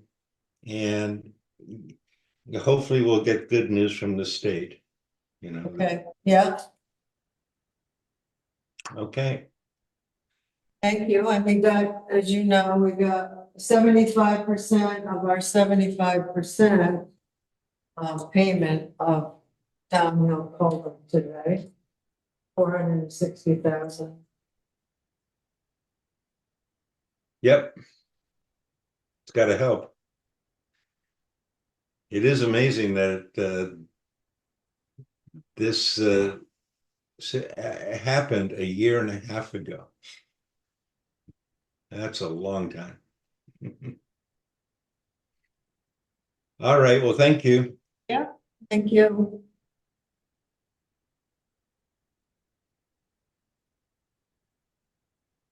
You like cats? Like dogs better. Yeah, and that's why he's over there barking. Cats don't bark. Cats don't bark. Intent to know who doesn't want them. You hang out right there. That was strange. Yeah. Two things that are also on the review action, the select board review action, but the first thing is that, we have been going over, the lighting, the retrofit of the lighting. And, so we had a local electric come out, on yesterday, and, they said they wouldn't even bid on it because we couldn't beat Gould's bid. I asked them if they could just retrofit every other from fluorescent to LED. And he said, no, absolutely not. It wouldn't be a fire issue, but they wouldn't put their name on it. And then asked them if I showed them the information that Michael had sent to me about retrofitting the canister, the recessed lighting. And he said that particular model would not work. So we are still stuck, we still stand with Gould's bid. However, Michael's doing some more research. And what I had thought originally is that you can just pop any LED in here, any bulb, because that's what we did at another place of employment. And I think Michael can speak to that. It can't be just any bulb. It has to be one of the universal fit ones, but you don't have to rewire them. You replace them just like a fluorescent and they work like an LED. But they don't work like an LED, they are LED. And as far as locals' commentary on not being able to do the cans the way that we suggested, I'm not sure why he says that, because that's exactly what Gould outlined in their thing. But anyway, so I did a little research, and if the town were to buy the products that did it, it wouldn't require an electrician, it's just changing light bulbs. And we can buy more than enough lights to change every fixture in this building for around $1,700. I don't know if that changes where we would stand with that $1,000 grant. However, it may, I'm sure it will drop it, but if, when I talked to Efficiency Vermont, they said that if we chose to go with fewer and therefore, fewer bulbs in, and therefore we're producing, we're expending less energy, that could increase the number. So I won't go back to Efficiency Vermont once we decide what we're gonna do. It was $1,000, so we'll see what they can give us. And the other thing too is that we don't necessarily need to replace every single fixture. We're doing this because we can't replace the fluorescents. If we bought a box of 30 of these was $264. Buy a box of 30 of these and replace them as they fail. That does disqualify us from the grant, but it also means that we don't have to come up with an unbudgeted $6,000 and give it to Gould's to replace everything in this fiscal year.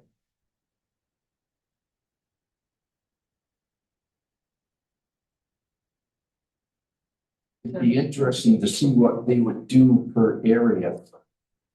I have a box of them at the house. I'll bring them in for the next meeting. No, but I mean, who will just come in and say, do this room? Sure, but what's the benefit of replacing or removing, bypassing the ballast? Why would we pay an electrician to come in here and take this apart? Then you'd have lamps for other areas. I'm still not seeing why we need to have a pool do it. We can get them.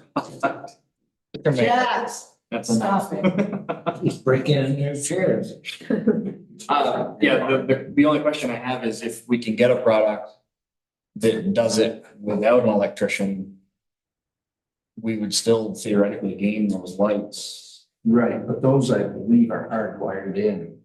No, These are. no, these are hardwired in, yes, but it's just changing the light bulb. You don't have to modify the ballast, you don't have to modify the fixture, you spin the fluorescent out. Right. We did it at my prior employment and it worked, it's just fine. They are fairly bright, but because we couldn't get replacement bulbs. I think we could just buy a small box and test them. Yes, yes. Like I say, I have two left at the house from the fluorescents I did in my basement. I can drag them in and stand on the table when the camera's not on. No, this table won't take. We'll stack two tables, we'll move on. No, that doesn't work. Trust me. Yeah, but either, I mean, that's, Yeah, let's give it a try. It's worth it. It's worth it. I mean, the goal is to save electricity and it will with the new light bulbs. It doesn't matter what they're put in. no. All right, so, So basically it's changing the bulb, not the fixture. right. Yep. And you can do that, you can retrofit the canisters as well. Yes, I have not actually put my hands on those, but I know that they make a can trim, and then that's what we'll inspect on doing out there anyway. Stop out LED light bulbs that you can screw in, that you can. Yep, yeah, you could go that route as well. Like I have in my house, I just put it in. Yep, exactly. Process.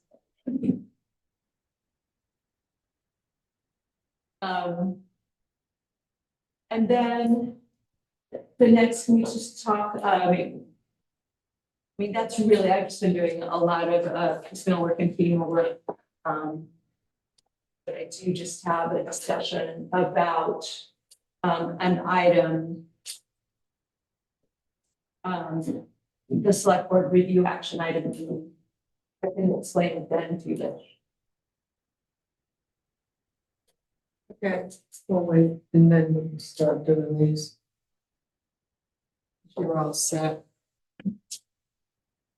At our last, so the vote to approve the snow guards. I believe I presented that at our last meeting, one of the last two, and there's a bid for, $2,933 to, put up these sort of guards that could match the roof. And just along the side of the library, or side of the library, just on the side where you have the ADA ramp. And that's all the way across the roof. Yeah, it's just like staggered up. So the concern last meeting was how are we gonna pay for it? Because at the time, at least I didn't know how much money we had spent in our building fund. And I looked it up, and I don't think we spent anything.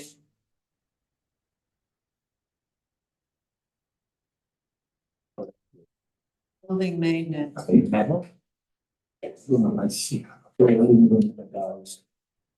get we would have to figure out what, he recommended the graphite to match With the tile and color of take it out. the slate. So we have 10,000 in the ground, and we haven't spent anything since July 1st. We do have the $900 for the generator. I don't know if that. Yeah, it hasn't come out of there yet. And then the 1,800 that we're trying to be part of that. Never spent it. So we have $10,000. We didn't know what we had last time. It's for the whole year, though. That was my personal biggest reason for pushing it off. I don't know if anyone else had any other concerns with approving that.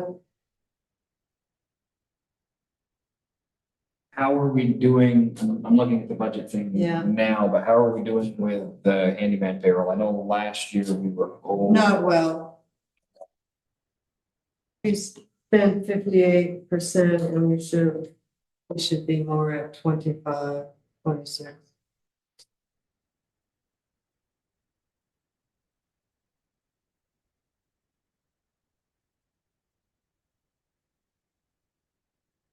I've had some discussions with him, but not serious, but hints.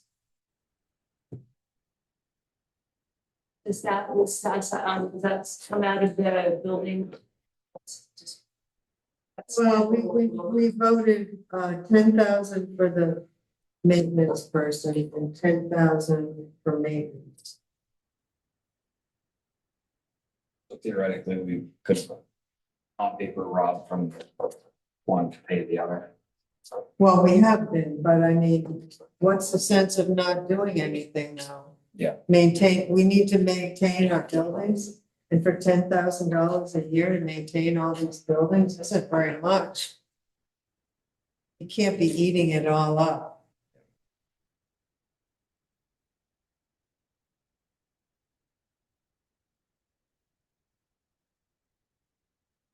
Okay, right now, the vote is to approve or disapprove snow guards to put on the library roof. That being recommended because our insurance, why? Because it is a hazard, because the snow comes off the roof when someone's entering the library, and then all the snow builds up, it becomes these big ice jams. And if someone needed to enter on crutches or a wheelchair, they can't, because all the snow is in the way. I'll make a motion that we vote to approve that funding for the, $2,900. yeah, for the snow guards. And do we have a second? Second. And does anyone else want to have a further discussion on that?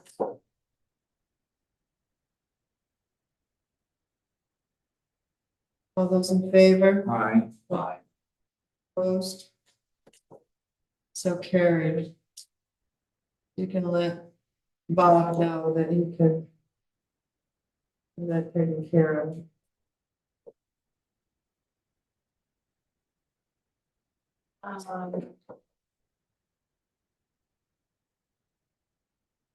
Go ahead.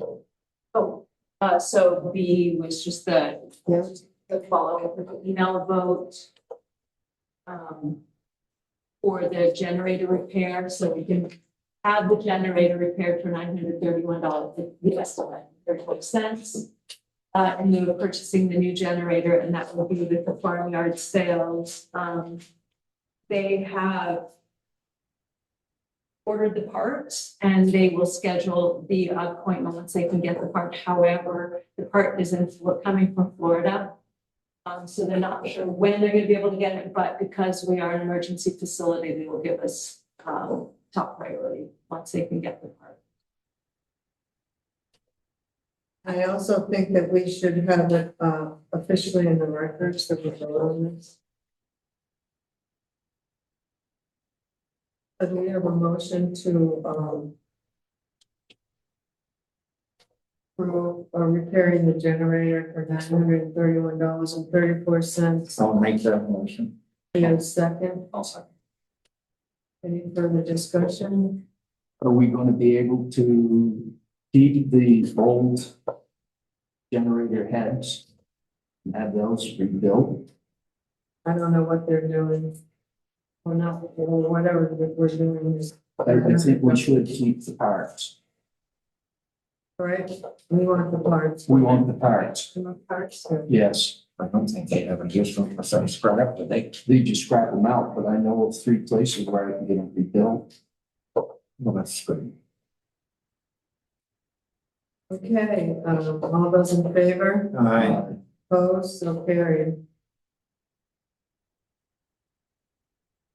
Cheryl, number C.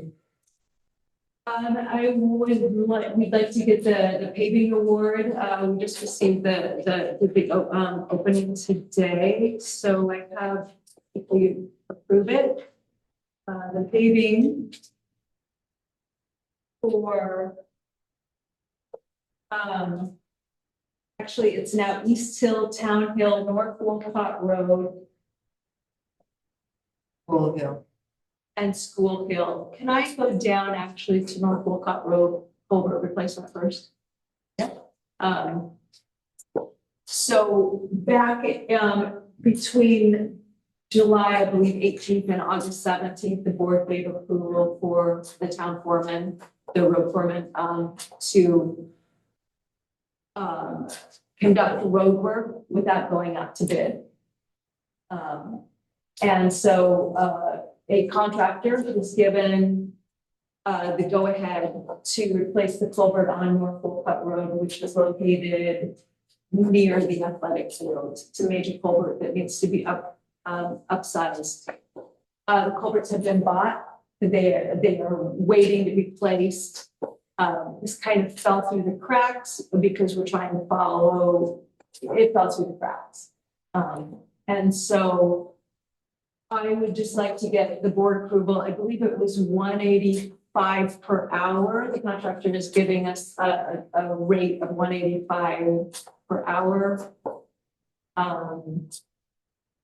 And the culverts have been bid on, and that hourly rate can be dropped or increased based on the amount of work that the town can offer.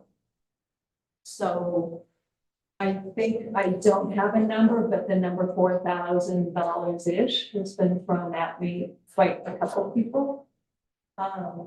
It's very vague, but this contract was offered during that period of time, and I and a couple of the road foremen feel that we should honor it.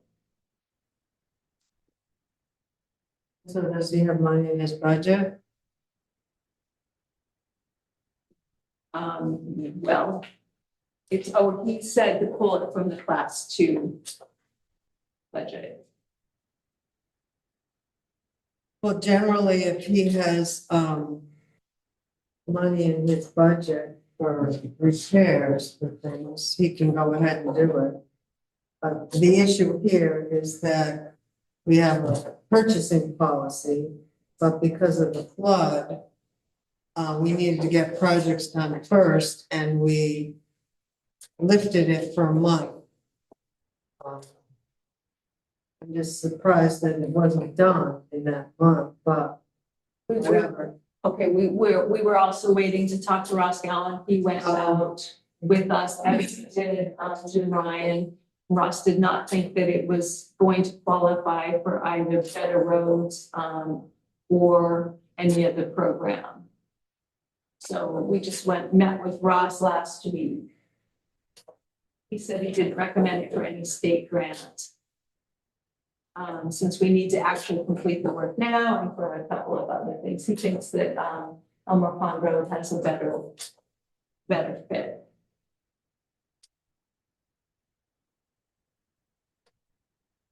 So what is the question? Question is, can I proceed? Can we award it? Can we get this project going? I think so. And I I mean, don't we think gave permission in that time, and if he made that commitment in that time frame, and it's gonna be paid for out of his budget. So it's going to be done by the end of this month. I don't want to see it drag into Thanksgiving. I can't guarantee that. I mean, there's a lot of our projects that are gonna be going on possibly to December 15th. I mean, it's just what it is. How does that play with the paving? The paving is under the agreement that they have to work with this project. And so this project, I believe, would be closed on the weekend. They would have a road closure for one day, and then the paving would have to follow the following week. So the pavers don't have a date that they're not going to pave afterwards. They did not give me one. It was piped and they did not give me enough. I mean, most plants are gonna be shutting down for paving. Yeah, you can't pave under 40 degrees.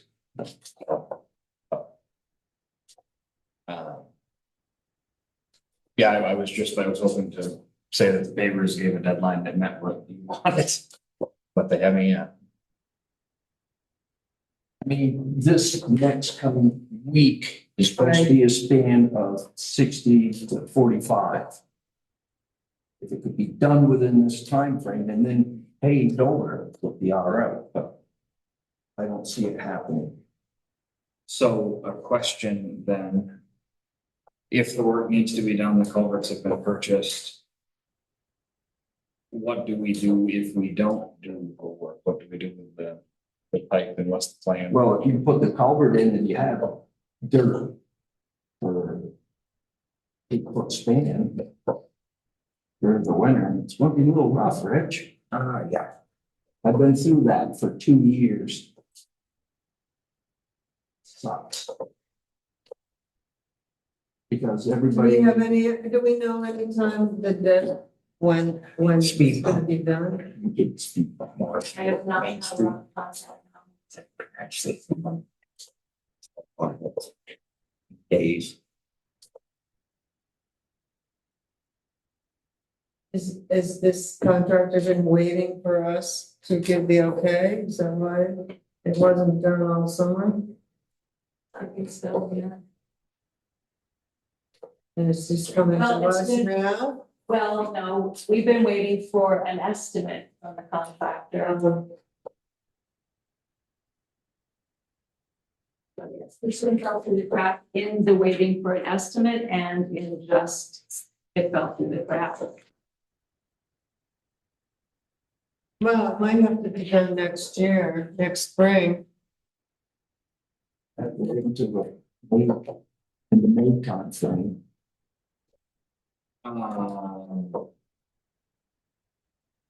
So I'm gonna say the quiet part out loud. I'd like to be removed from the decision. I mean, the contractor is dad. The culvert is right by dad's house. Yeah, I've seen it. Yeah, so I don't want to be involved in the decision at all. I can tell you that I have some concerns about the culvert not being changed through the spring season. With the work that was just done at the ball field, I have some concerns about that current pipe's ability to take water. Obviously the decision was made to double the size of the pipe. That wasn't made on accident. But like I said, my concern is if people don't mind the speed bump, go for it, change it. And if it's, get a warm spell.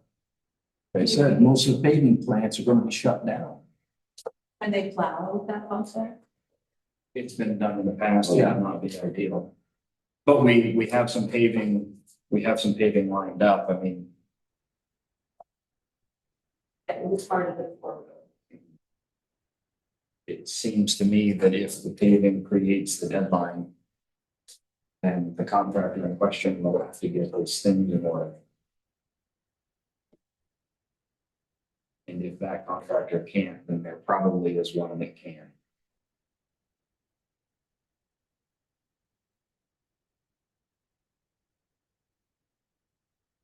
And that would be this week essentially.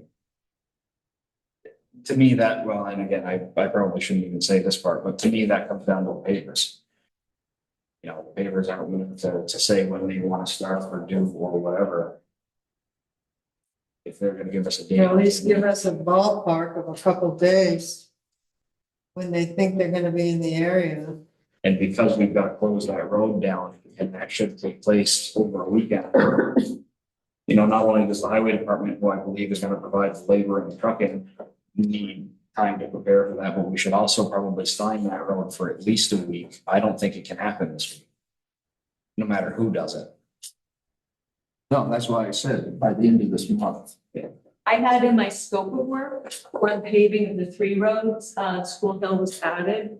The work must be completed by December 1st.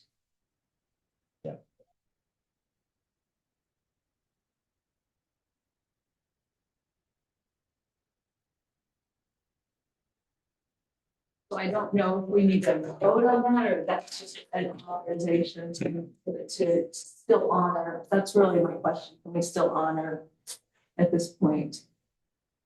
I would think so. It's our word, his and Dylan's word.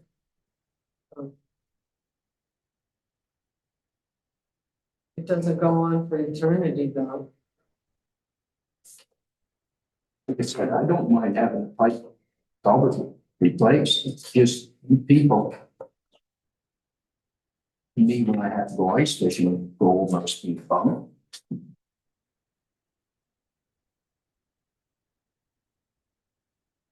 Okay, you all set with that one? Yeah. So you need an approval for the paving bids?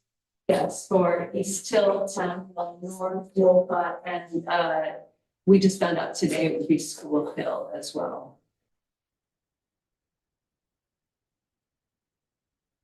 I have the, guys, we had one bidder that was Pike.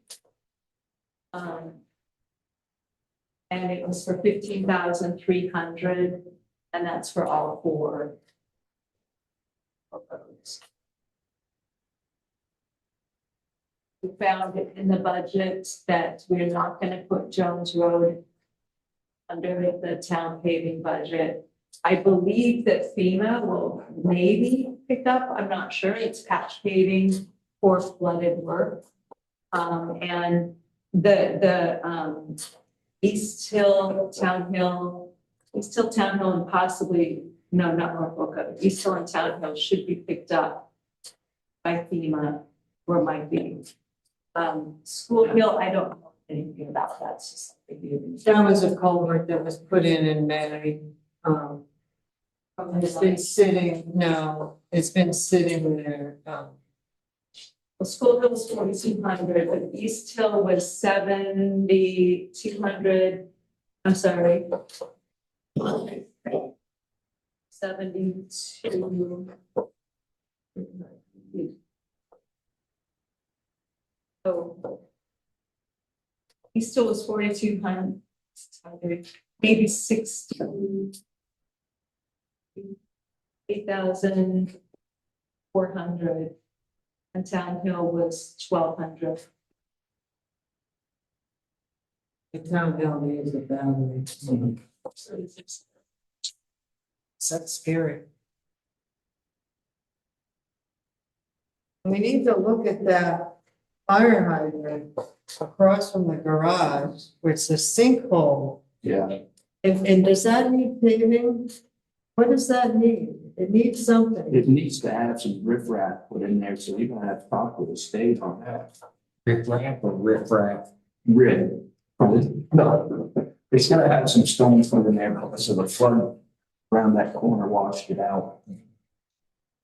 And then some. It should be on, it really should be on, Dylan's radar.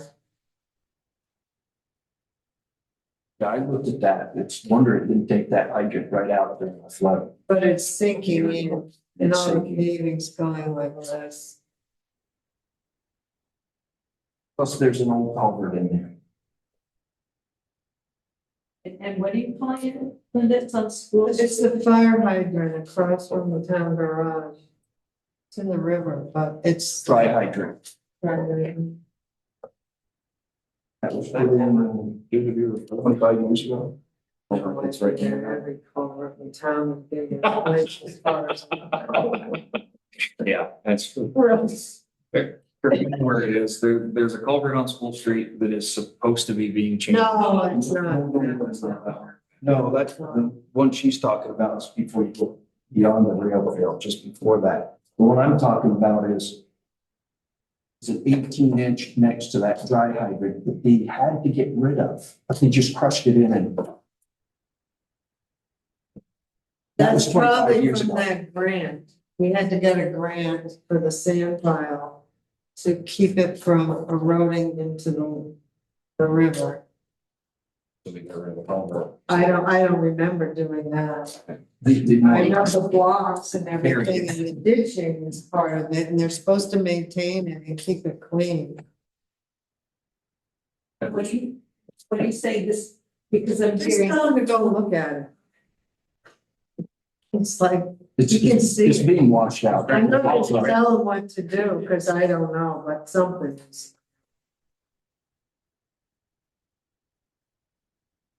And I'm sure he sees it every time. Just put it on his plan to not forget it. if you have the contract from Pike, I mean, it's, if you all choose to award this. Here. I make the motion to award. Pike our only bidder. You have a second? I'll suck it. Any further discussion? All those in favor? Opposed? So carried.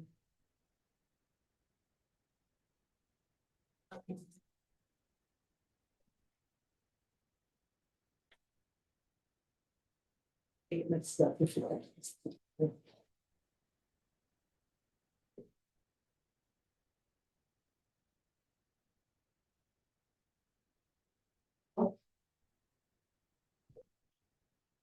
Okay.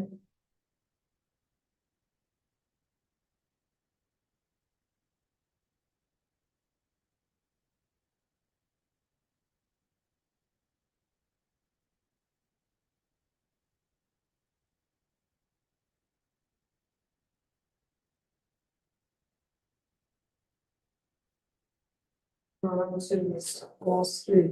Over. Yes, was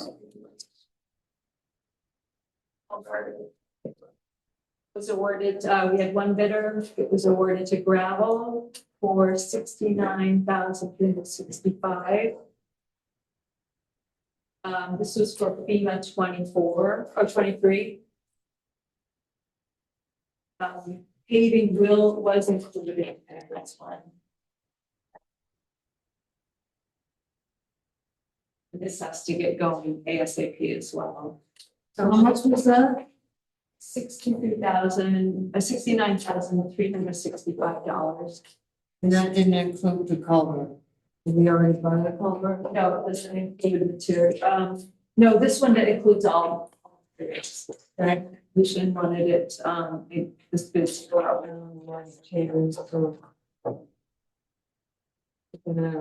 Engineering, not much. I think we're gonna make a lot of money.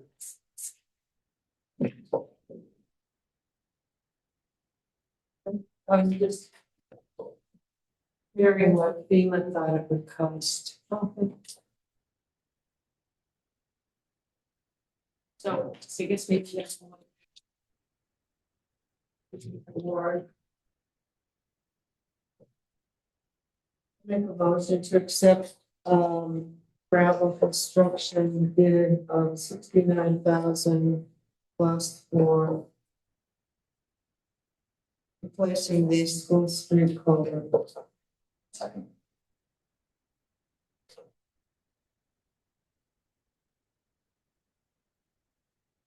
All those in favor? Aye. Opposed? So carried.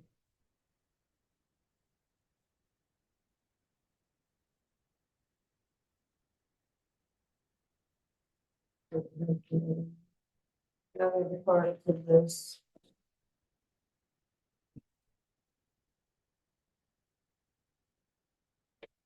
When we're signing that, then we'll get parent teacher organization, at school. Is asking permission of the town to be able to hold 3 bottle drives, up sometime between now and May at the transfer station.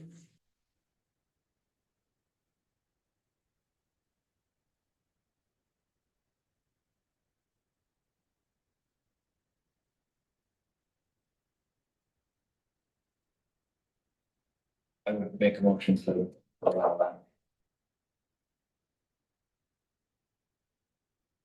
Do we have a second? Also. They generally bring up a little trailer, leave it there just for the weekend. I know they have a shed for up there for raising up for cancer, but this would just be helping the school 3 times a year. Do you have any further discussion on that request? All those in favor? Aye. Opposed, so carried. Please, on the seconds.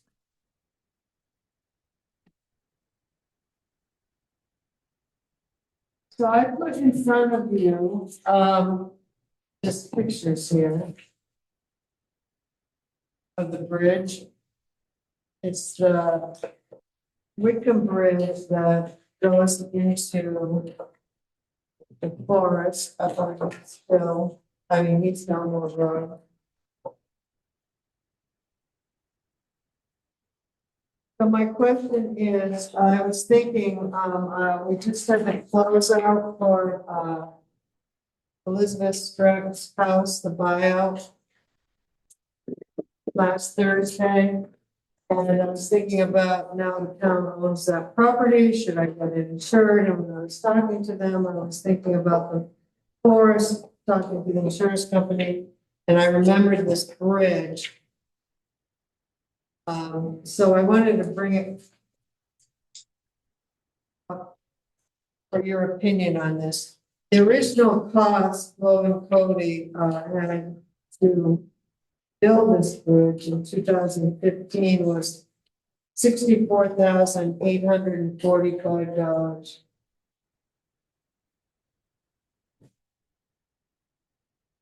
So the insurance company said it was up to us. Whether we wanted to insure it or not.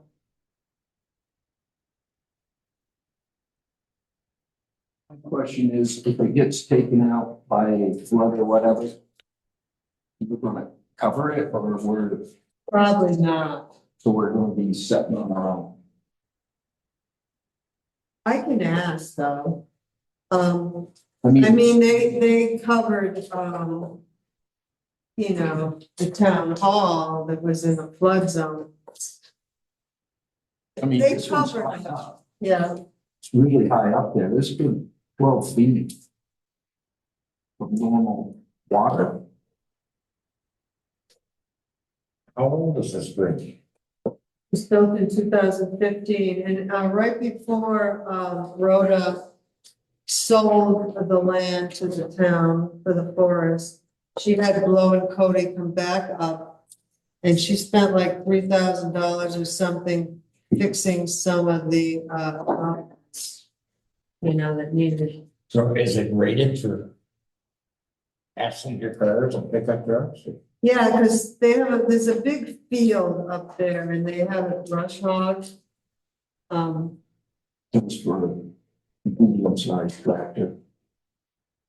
But, it's not for the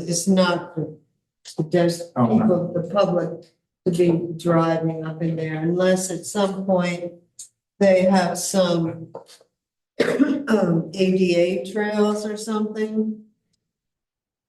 But the average person isn't driving up there and the parking lot isn't going to be on the other side. It's going to be, Yeah, we go. yeah. I mean, it'd make a nice pedestrian. Yeah, well, you need to walk on it to get across any of that land there. Well, an emergency access. Yeah. Mm-hmm. I don't know if an ambulance would be able to go. I don't know what this is I rated for. I don't know, it's pretty, I mean, if you had an ATV with a trailer, I don't see a problem. I think an ambulance would go over there. Well, you could always ask Will and Cody if they would rate it at.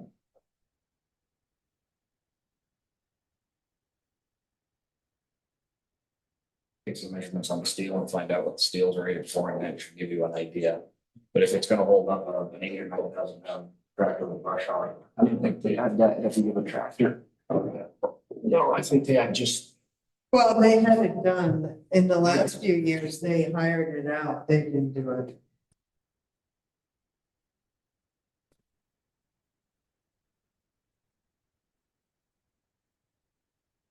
One side's built on ledge. And one side's built on, roadside is cement blocks, the other side is ledge.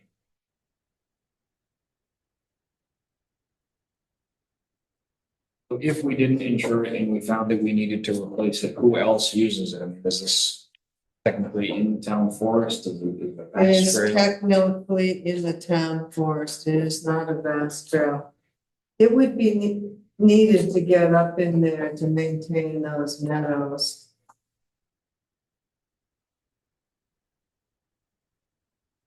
I can find out what the rate is if you want me to move forward with it. You know, we don't have to commit today. Yeah. I'm going to put I need to put the land, that and Betty Lou's property just on their equipment schedule, and they say it's open land that they insure us for liability. But that will be added to our policy, which is coming up for renewal. First of the year.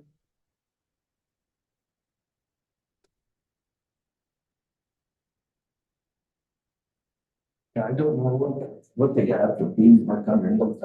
I just looked at the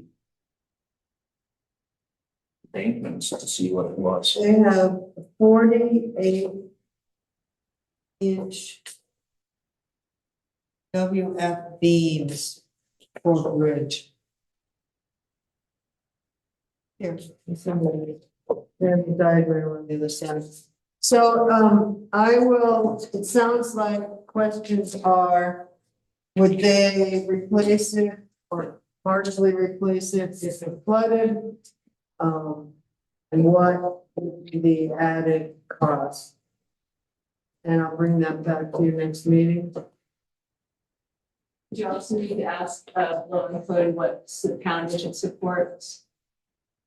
Okay.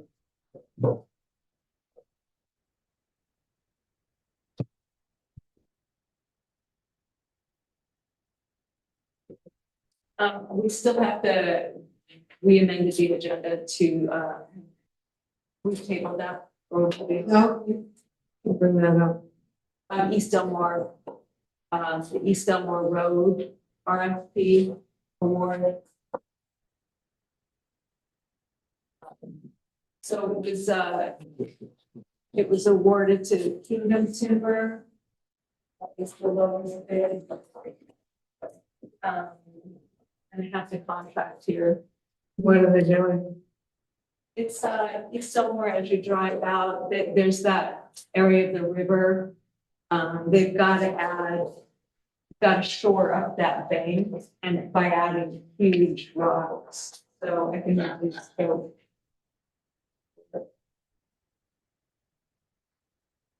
They are armoring 75 feet long, 12 feet deep, and 15 feet wide of stream bed with type 4 rock that will be put in under the stream bed and then topped off with type 2 rock. They're removing washout stone from the culvert. We've received permission.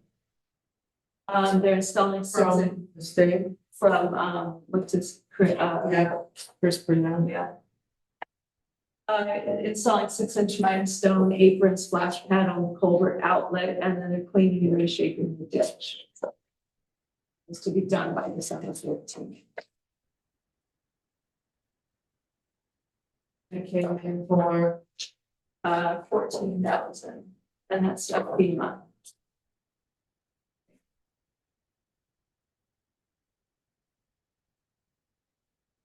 This bid was 104,000.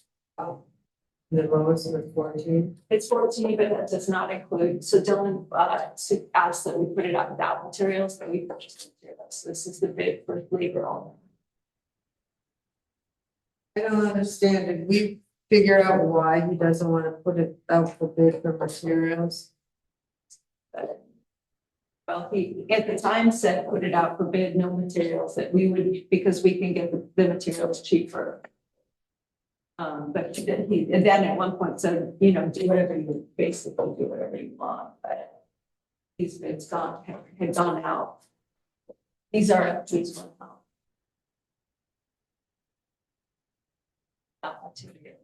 That exemptions are there, like, I know, but is it really worth it? I'm just really confused, that's all. Because now we're using our men to truck this stuff. Not No, necessarily. this bid includes trucking, all these rates include trucking, just not materials. This is not the actual cost. So the pit will send us the bill for whatever, and it will be up to us to code it to make sure that it goes to that job so we can job cost appropriately. Thankfully, we have a select board admin who apparently doesn't sleep well. I said, hopefully, or thankfully, we have a select board admin that apparently doesn't sleep at all. Well, Dylan codes those. Yeah. Okay, do we have a motion to accept, Kingdom Timbers bid for repairs to East Elmore Road and $14,000? I'll make a motion. Second, I'll second. any further discussion? All those in favor? Aye. Opposed? Carried.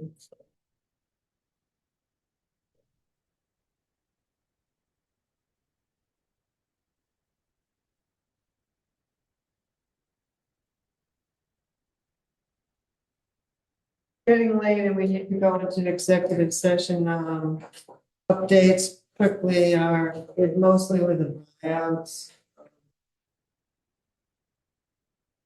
So one's closed, I have on October 24th will be Andrew Gibbs, and then, shortly after will be Tammy Westovers. The other three that, I will be doing is the Woods, the Richardson in North Wolcott, and Levi Martin over on the river. Those have been, approved and awarded and just waiting for the appraiser to come out for those. I did, write up the thing for Front Porch Forum. Kurt's gonna lead the hike into Bear Swamp on October 26th at 10 a.m. Bring your boots. And so I have a draft, Front Porch Forum ready to go. Michelle has helped me and gotten some maps of that area. And I'm working with Bradley to put the maps, the notes, and I found this great history of Bear Swamp by Steve Young online, and he said I could have permission to put it on and kind of do a little page to get voters informed about our request to conserve that land. So it's in the works. And if any of you can go with her on the 26th, I can't. He'll be leading that. I will invite the people from the Northern Rivers Land Trust too, to see if they will want to go. Steve Young said he was very interested and he would be there. He found quite a few wild, noted Arctic plants. Yeah, in that area. right.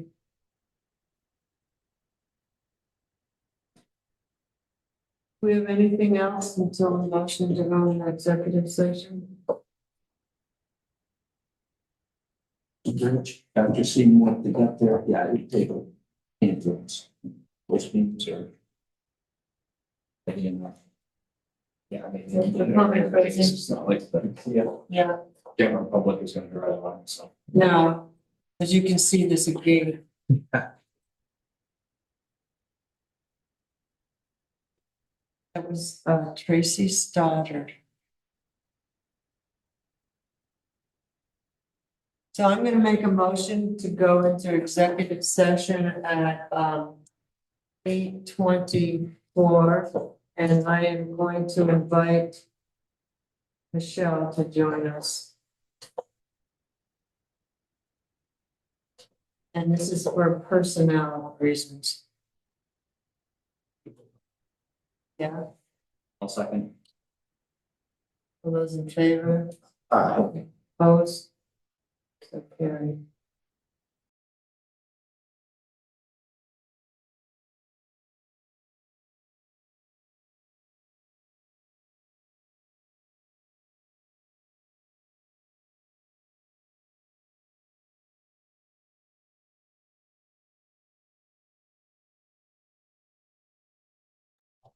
You had such interesting. Okay, do we have a motion You didn't ask me to, where you hold the pen when you sign anything.